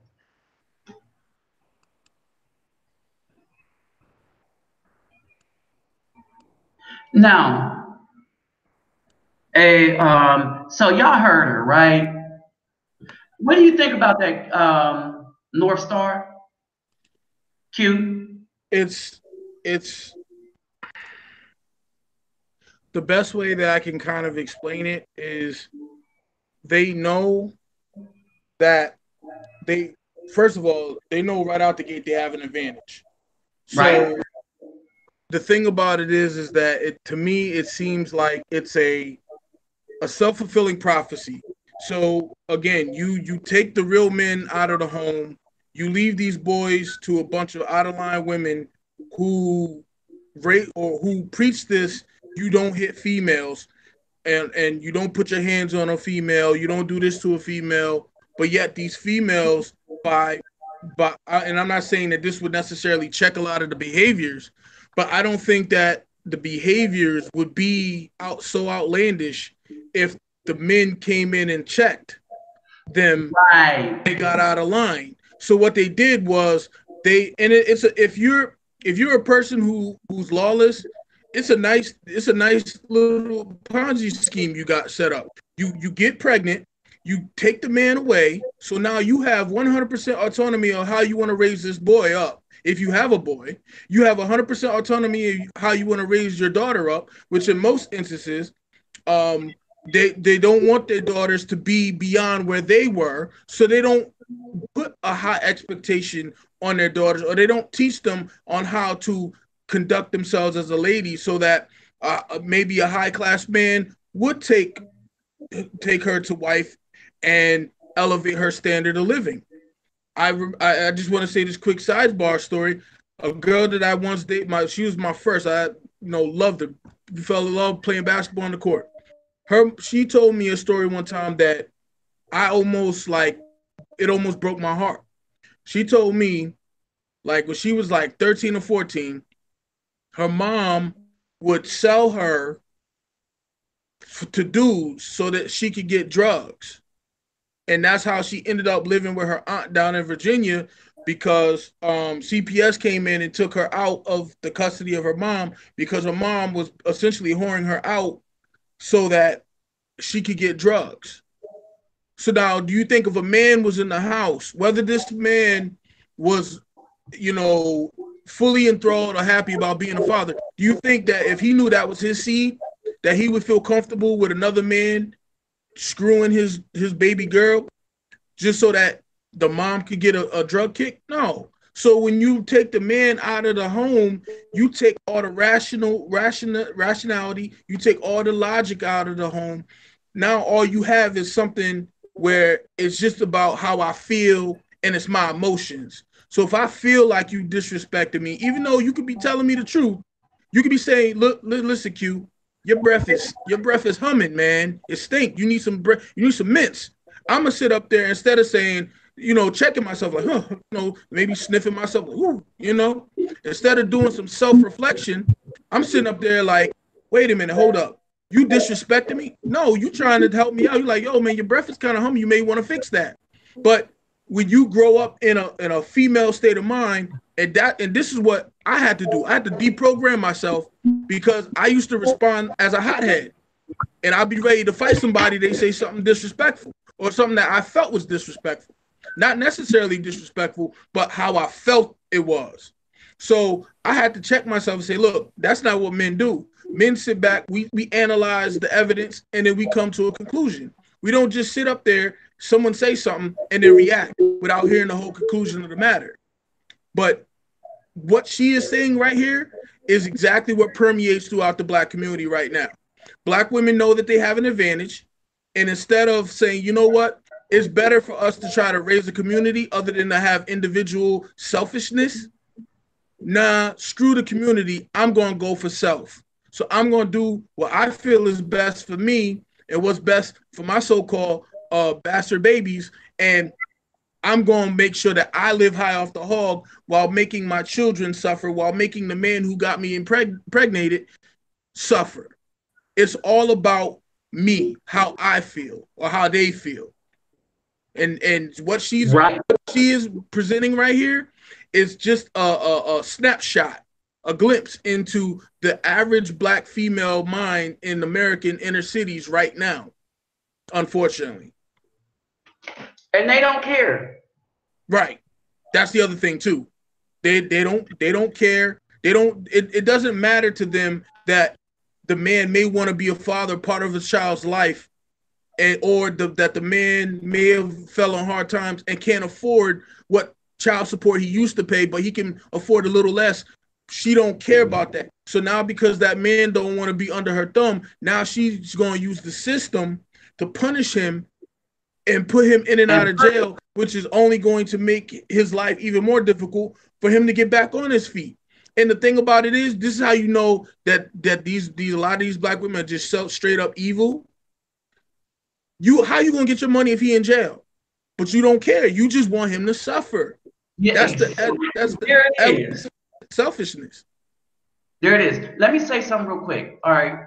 So to all the people that donated to the channel, right? I just want to shout out. I'm gonna just call first names. All right. And if there's two of y'all, I'm gonna put the last letter of your name. But Tiberius, thank you. Keith, Kevin, JAS, Julian. Well, I'm gonna call him JS Investment. Julian, Frank. That's the dude that was here. Zachariah, Eric, Jamal W. There's two Jamals. Clinton, Vincent,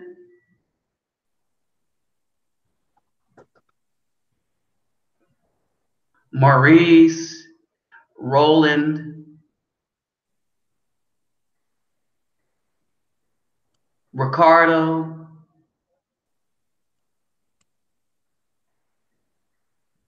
Wayne, Charlotte, and Kevin. All right, so thank y'all.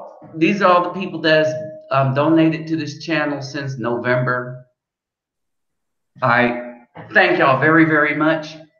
Y'all help bring a lot of balls down here. Okay, and so I thank you for it. I'm pretty sure the children in Brazil are thanking you for it. They going buck wild.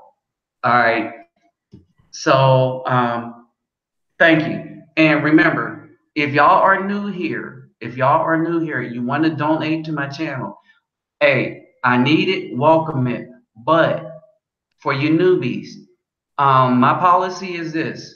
Before you do that, make sure you have your stuff in order at home.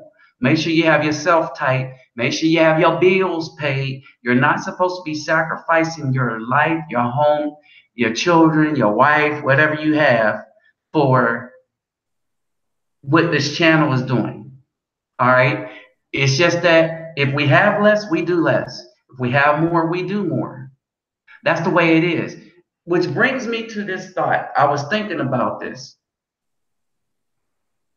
I was really thinking about this. I have everything I need. All right. I'm not worried about bills. I'm not worried about how I'm going to pay my credit cards off. Matter of fact, most of my credit cards are just paid off. All right. I have excellent credit. Right. But I'm not rich. And I thought about that for a minute as we talk about these women and these deals and how entitlement has reached its tipping point, right? Yeah. And I've often wondered why I'm not rich.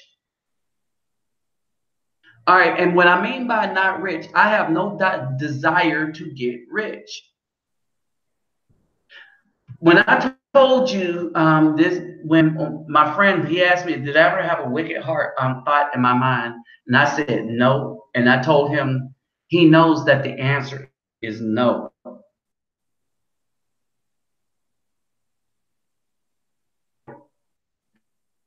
And I checked him on it because knows it was one of he knows when he knows he hands are. He's actually seen me in a fight. That's how I got most of my kung fu students at that time. And my hands are just as if quick, if not quicker. But if I have to chase you, you made it because I ain't running after you. Back in the day, all right. But anyway, and so he asked a question because he was asking it under the guise of religion because we all have sinned and thought wickedness in our heart. And I was like, dude, that's not even true. And I said, because you know, I never thought wickedness towards thought about doing wickedness towards another person. And he was like, yeah, you right, you different, right? And so then I thought about, all right, even as we're dealing with these issues, why I never was rich, right? And I'm going somewhere with this. Y'all feel me out on this. I think that a lot of us men that see a problem in the community has been placed in a state where we're good to take care of us and the people collectively, whether you realize it or not. Y'all are helping me take care of, and Mr. Pirate Brains. Hopefully he's on here, and and he was in the middle of the call. We was talking, and like I was just swarmed by a bunch of children out here, you know, the ghetto type children that just like me. We sat there, and I was sitting down by a bar where I was talking with some adults, and so I had to walk the children gang of, and he could tell you for some reason children like me and stuff, and so they were amazed that I was amazed too that my Portuguese was really really good.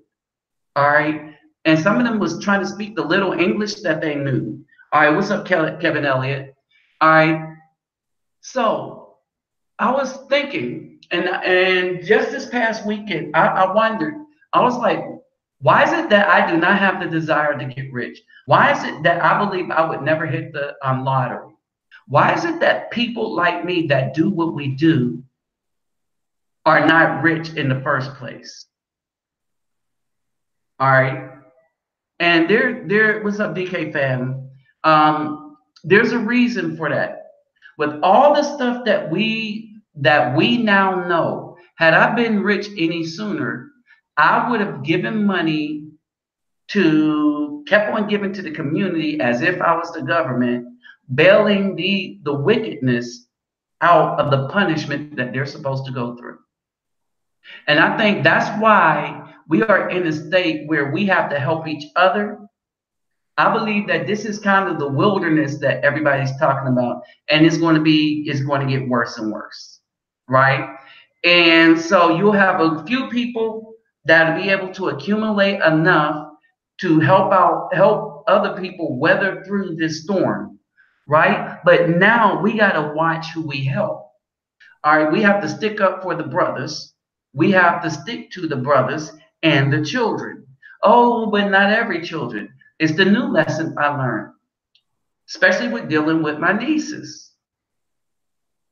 All right, where you had one that was told by her mom to use these false charges to go at her uncles, right? One that's been raising her since she was 6 to 16 or 15, right? I told CPS, come get her out my house.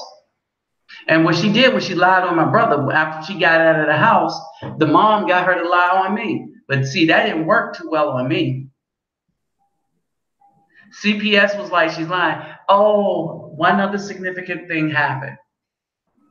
And I kept telling these girls this. You never mess with a spiritual person that follows the commandments of Yahweh. All right? And it's not a religion. So no, I am not celibate. Ain't going to be. I'm not messing with no other man's wife, though. But understand this. I tried to warn him. So just before, and I knew to get rid of her when I got rid of her. It was just a spiritual thing. It's like it's time. You can't do no more, nothing else for this girl. All right. Her mom, your sister, has set her up for failure the rest of her life. She's never going to be believed, and she may even be hurt at the type of life she's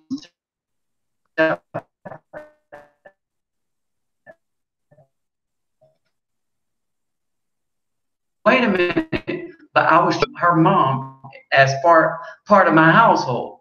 Whoo, that's a mistake I'm glad I didn't make. She would have tore it up. But she used their brother right out the gate at 6 years old, 6, 7 years old. All right, so understand this.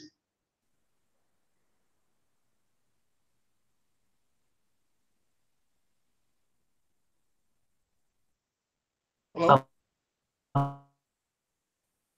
But let's say I would have made all this money.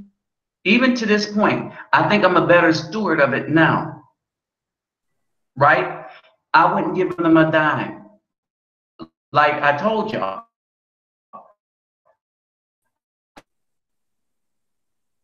I would stop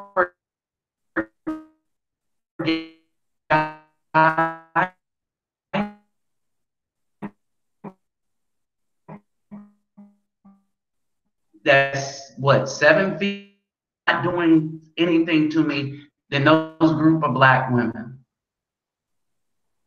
All right. So what am I saying here? That I'm tired. Not only am I tired, a person who's all right and would give to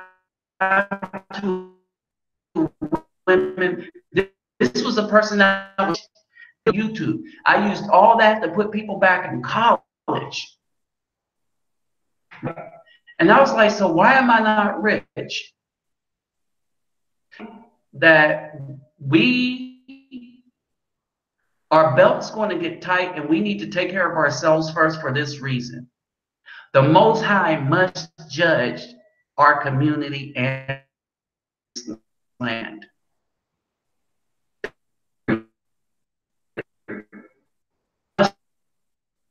Judge them.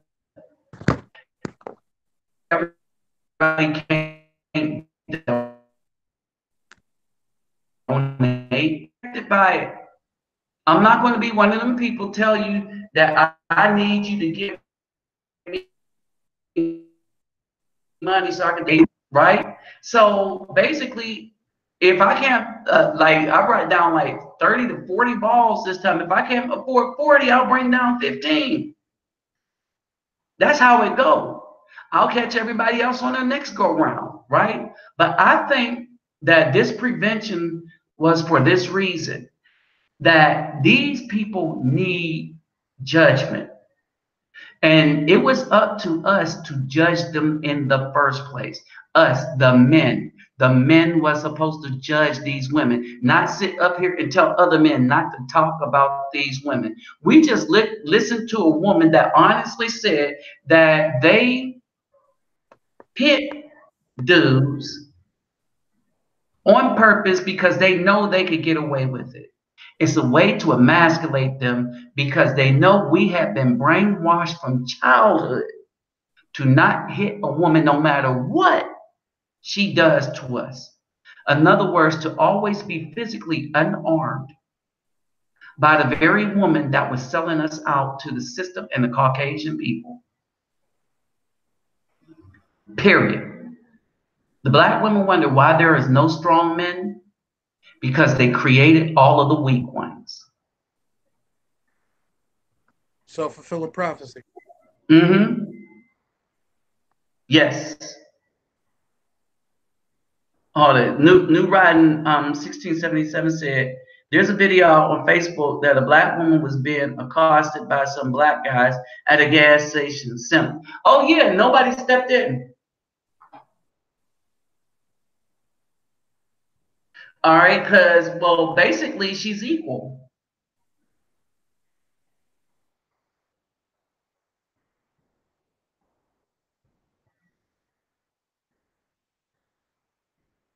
Oh yeah, yeah. Captain Marvel says when some of these women let you know how they're doing, how they are, they've done you a favor. You know, like when you say, "Hey, how you doing?" Oh, I'm fine. Yeah, they done you a favor. What's up, NGA TV? Man, what happened? I lost lost Q. Okay, so basically, I think this is what's going on. I think he had to get back to work, y'all. I think this is what's going on. All right, that there's a heavy price.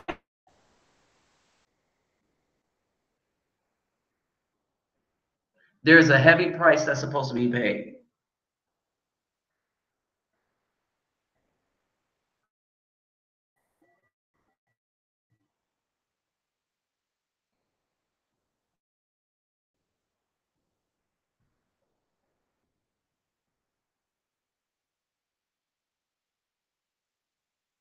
Understand something here.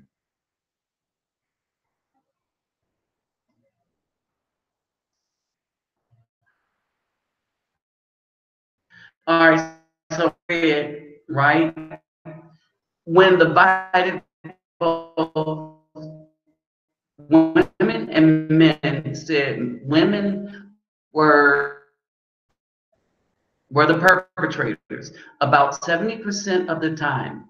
More likely injured in reciprocal violence at the time than women were in one-sided things 20% of the time. That means both men and women agreed that men were not more responsible than the women for initiate partner violence. Would y'all like me to read that again? Of course you do. That means both men and women agreed that men were not more responsible than women for initiate partner violence. Partner violence. The findings cannot be explained by men being ashamed to hit women because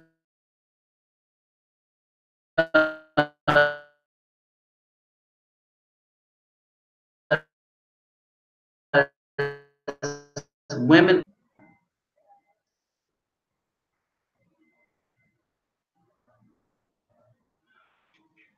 the man always get the blame. All right, understand this. They always want to give the man the blame. All right, understand. Even though the women are the initiate. The women have been initiating the violence all this time. And the man, they have been blaming the man. The only time these women do not blame the man is when they are in a blind study and no one knows who they are.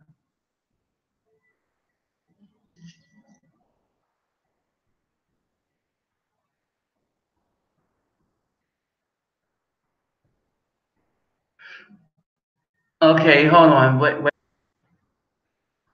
So this woman had nerve to blame the men even though she was warned. not to go to that gas station by her fiance.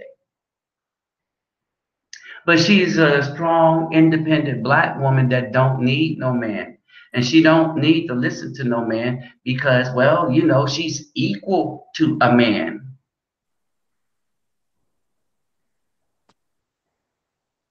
But that strong, independent black woman, where was her kung fu at the gas station? That's what I want to know. All right. But this is the situation, right? This is a harrowing situation.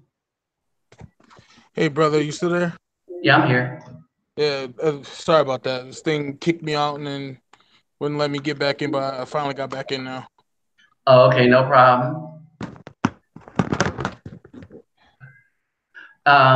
And so we was to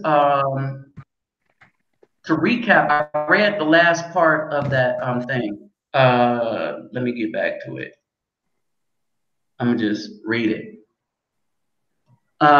So when I read the women violence was one-sided, 70% of the time it was the women, 70% of the time. The men were likely to be injured, but I read the next paragraph down. That means that both men and women agreed that men were not more responsible than women for initiate partner violence. The finding cannot be explained. It can't be explained because they always want to blame the man. And even when everybody, including the women, telling you, no, it's always been the women, they go, well, it just can't be explained by men to being ashamed to admit hitting women. All right. So this isn't what they're saying is it can't be explained. You know, people be like, well, the men were just ashamed to admit that they hit a woman. No, it can't be explained by that because the women agreed with the men on the point. All right. See, so what these peer-reviewed studies do, again, let me educate some of y'all on peer review. I do peer review here.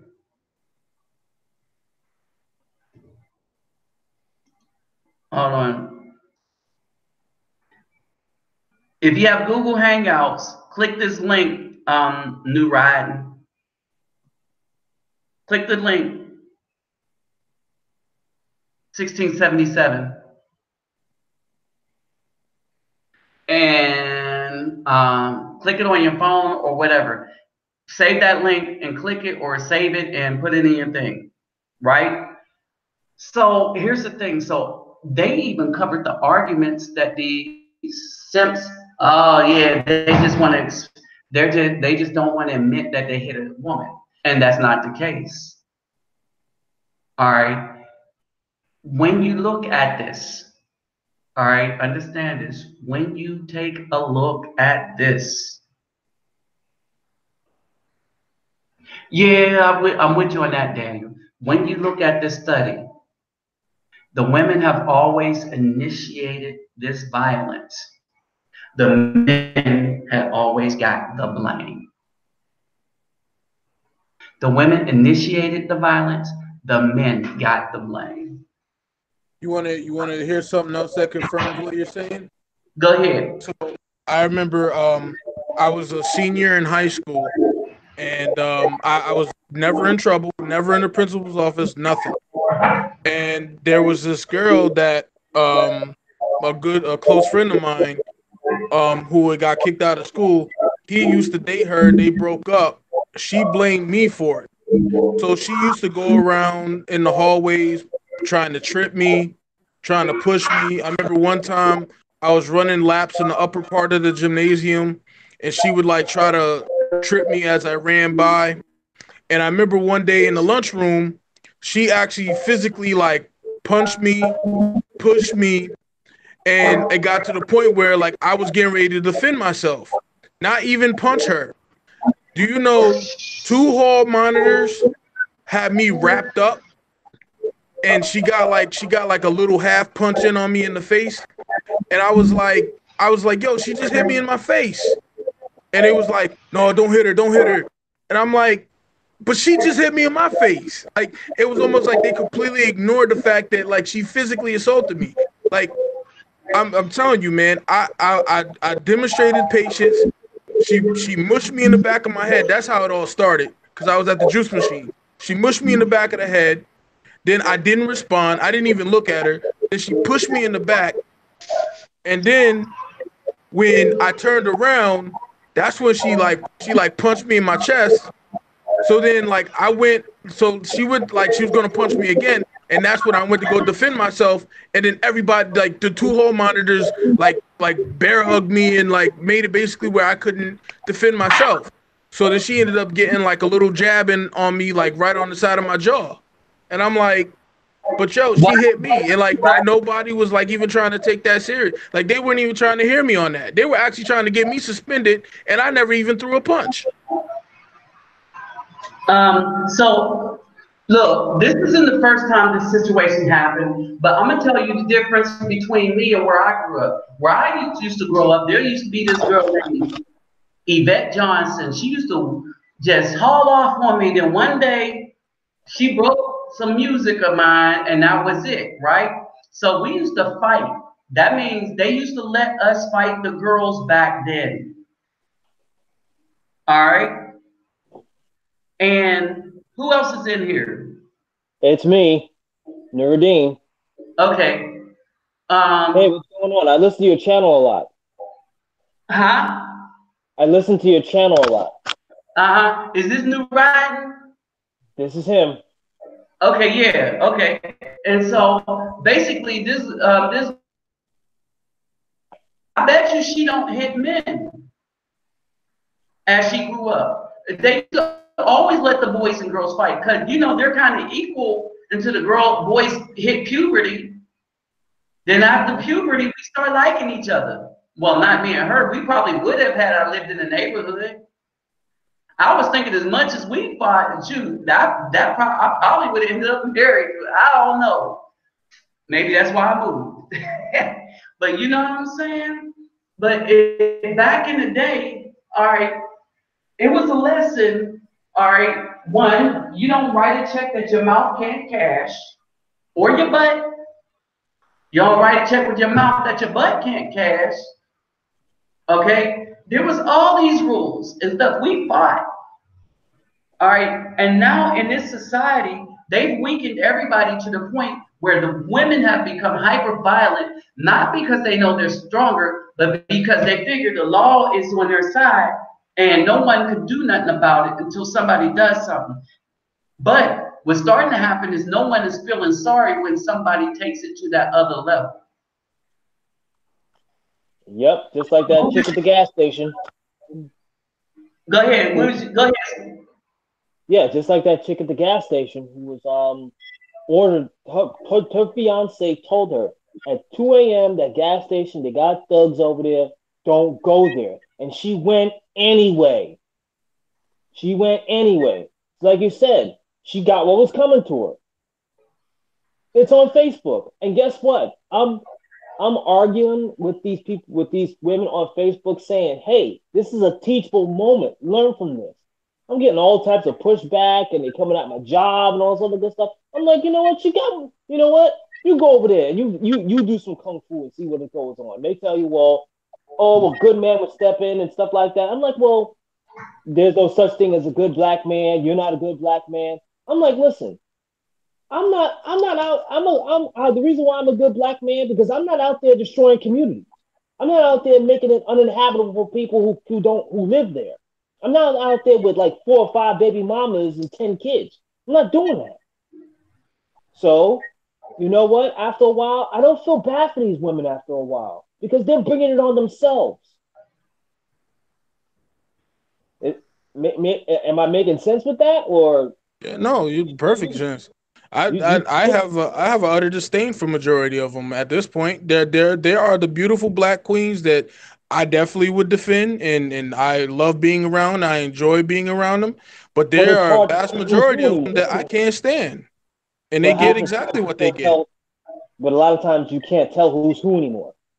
The Oh, lines are just blurred. Just open up a conversation. Those you can tell because not black women don't like to communicate. So if you can find a black woman who knows who can you can hold a conversation with, you know that this is somebody and not argue.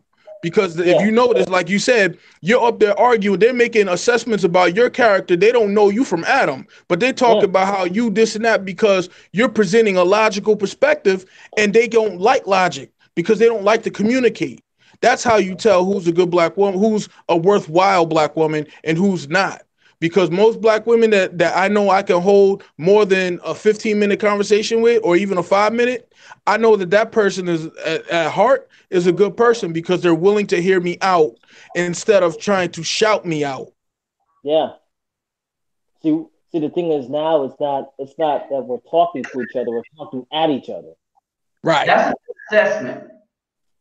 That's a good assessment, right? We're not talking to each other. We gotta understand who the sisters are versus the black women. Yeah. Period. All right. A lot of times that, like you said, that line is blurred. You don't know who's who anymore. And that's why you gotta have little tests. You like when I met my wife. Just a little quick story on that. When I met my wife, I tested her like she was trying to get into Ivy League school.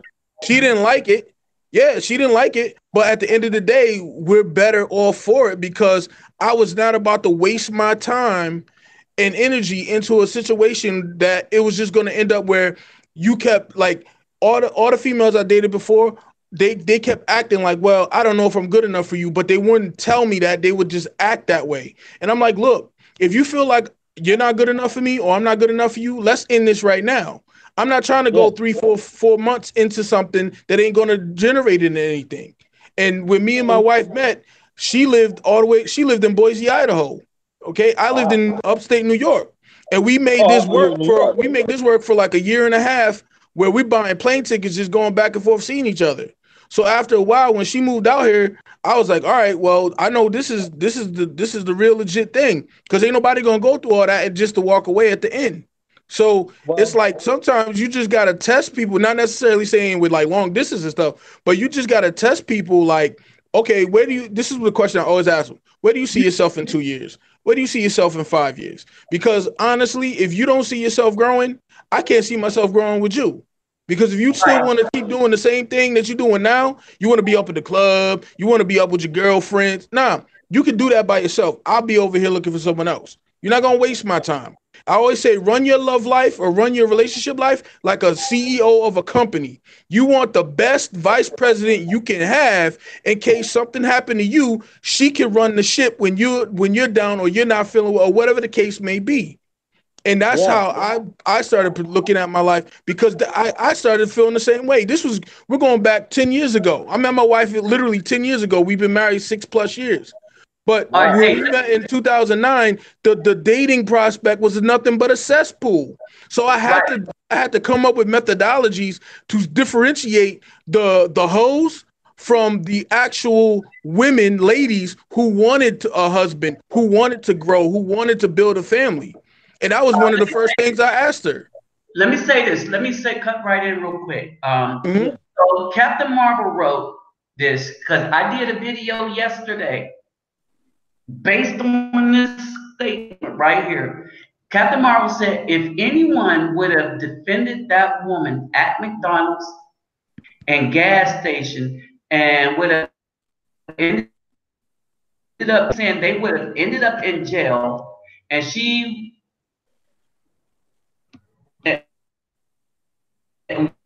would hell if he ended up in jail. Okay, so let me read that again. Are you talking about that McDonald's girl that got punched, or that white dude that reached over and punched her? Yeah. Okay, hold on. But if you look at that video, though, that dude, that black dude, he was trying to kind of step in. She wouldn't let him. She kept going at the white dude. Because if you look at that video, he was trying to get her away from him. But she don't know what that white dude could have had. He could have had a little pistol or something. She kept going towards him. He was like, finally, he went around and moved the white dude. The white dude was more receptible to him moving him away from her than her away from him. Exactly. You get the dynamic that we're talking about today. That's what it is. That's what it is. She figured that the white dude wasn't going to do nothing to her. All right, but let's look at another thing where a black woman took a handicapped parking spot, got into an argument with a white dude. Her little thug nigga came out, pushed him down to the ground, and the white dude, shot the thug. That's right. Shot him dead too, and that was her husband. And that was her husband. She got her man killed. For one, she parked in a handicapped parking spot. The white dude had something to say about that because it's a handicapped parking spot. As a black woman, she got out and got her husband killed. Yeah. And I bet you she don't feel no remorse. Her mouth. Yeah. Well, I want to show you something. I want to show you guys something. This is what happens when strong and independent women act like this. This is their future if they don't see this. Y'all see it? Yep. Take pictures. Hold on a second. Like if you talk, it comes up on the screen. Yeah. You see it? Yeah, it's like a pregnant woman on the bench. Yep. And what does that say? It's hard to when read. You're strong and independent. When you're strong and independent. Yep. Yep. And also, fellas, this is a warning. I'm going to show this. This is a warning. If they try to come back to you, this is what you should expect. To your people, fellas.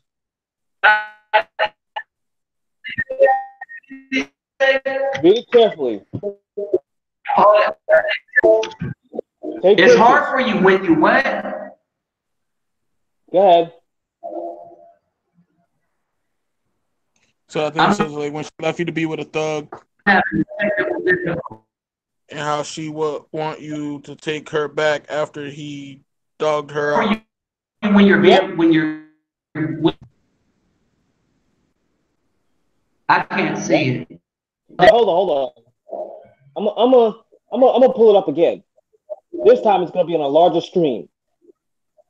Can you see it? Oh, wow.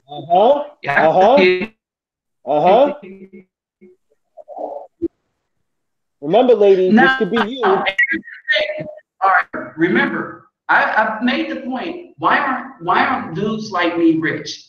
Dudes that have a heart that I want to help everybody, but everybody's not worth my help.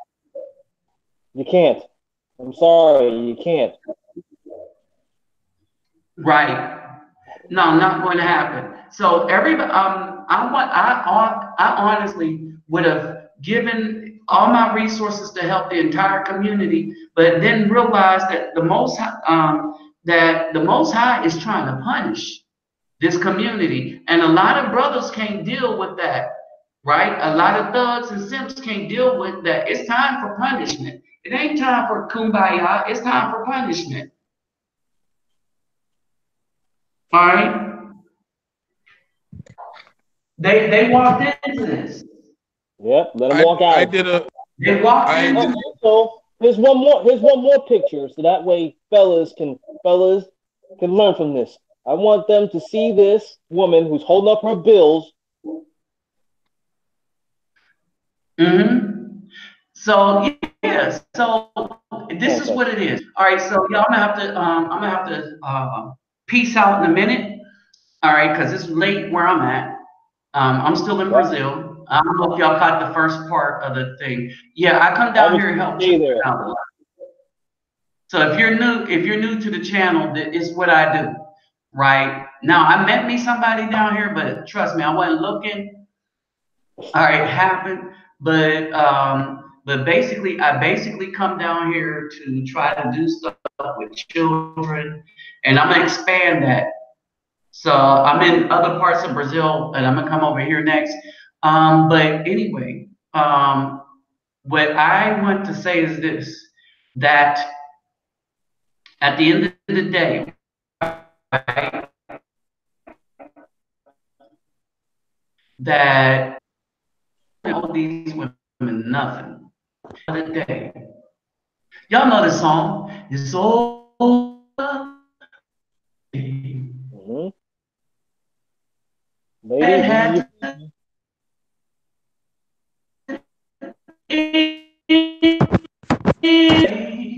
broken out pretty. You're broken out pretty bad. Yeah. But you see. I didn't hear anything. It just sounded like going Yeah, he's e. Morgan. That's what it sounds like. No, yes, what's the use of trying to hang on to a dumb, wretched woman? I'll just throw up some subliminal messages. You don't mind if I throw up any subliminal messages, right? Yep. Too little, too late. Yep. All right. And so, and that it is what it is. So I'm about to bust a move, get my stuff together because I'm leaving back to the other hotel tomorrow. I just came out here by the ocean to try to meet up with somebody so that I can arrange some things with the children here. And so basically, I'll let y'all, and I might do one more tomorrow, or I might try. I don't know what I'm gonna do. But anyway, just look forward to other videos. I got some videos up on the channel. Again, don't forget to like, share, subscribe. When you subscribe, click that notification bell so that you know when I'm doing some more of these. It's nice. It's been nice having you brothers on. And Q, you know I always have fun when you're on here. New Ride. Hold on, let me make sure I got the right person. Yeah, New Ride. That's me. Showing up. All right. Like your input too. So. Oh, there's one more. I wanted to show you. There's one more. It's on my big screen, and I think you should take a screenshot of this because the Black Man's Option put it there. And I want every brother to understand that this could happen to you when you're with a black chick. Just read that. Please. This is a warning for brothers. This is it. This is what they'll do to you. This is what they'll do to you.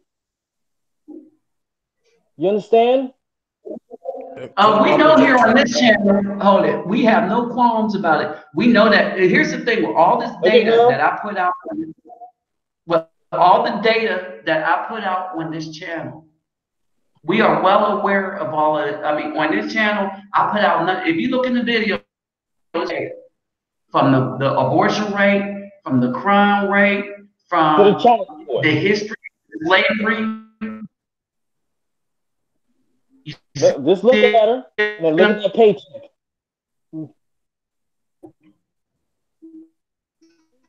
Look what she's dragging through.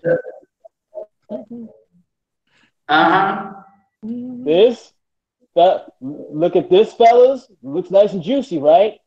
When you're getting paid, this is what and you got kids. You got 1, 2, 3, 4 support orders, and you're supposed to be bringing home, I don't know, $1,600, and you got nothing left. This is it. I would suggest to all the younger brothers, like you know, I'm pushing 40. You know, I'm 36. I'll be 37 this year. I would say to all the younger listeners, when you decide that you're gonna lay down with a female, make sure that this is a female that's worth your time. That's one thing I wish I had an older male to kind of guide me and show me, but I had to learn the hard way. I had to go through the ringer. And so if anything, learn from my mistakes and don't go for the low-hanging fruit.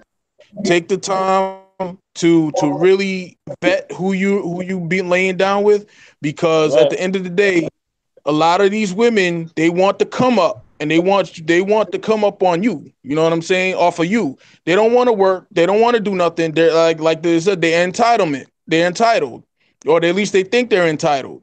And so they think all they have to bring to you is they butt, they look, you know, they fake face covered up in paint, you know, fake hair, you know, whatever you want to call it. Like, so you just got to know that this is what is before you. And if you're gonna venture out, you got to know what you're dealing with. You got to come strapped with the right tools so that you don't get taken advantage of. And also, remember, this is what's strong and independent, and don't be no man gets you. You understand? This is what happens when you mess with thugs. This could be your future, ladies. Separate yourself from these black chicks. This can happen to you And fellas, when they come back with this bull crap, just look at this picture. Just look at it. Right there. Hold on, let me say this though. Alright, hold on, fellas. Alright, because I'm trying to sign out. Okay. We're gonna have to catch all this in the next one. So I'm trying to sign out, alright, because I got to chill, hang it up. But anyway, so we'll catch y'all all on the next one. Again, like I said, don't forget, if you want to subscribe to my channel, do that. Click the notification bell. If you care to donate, all right, with that said, I'm out, y'all. Peace, and thank y'all for showing up. Thanks a lot. Thanks for having us.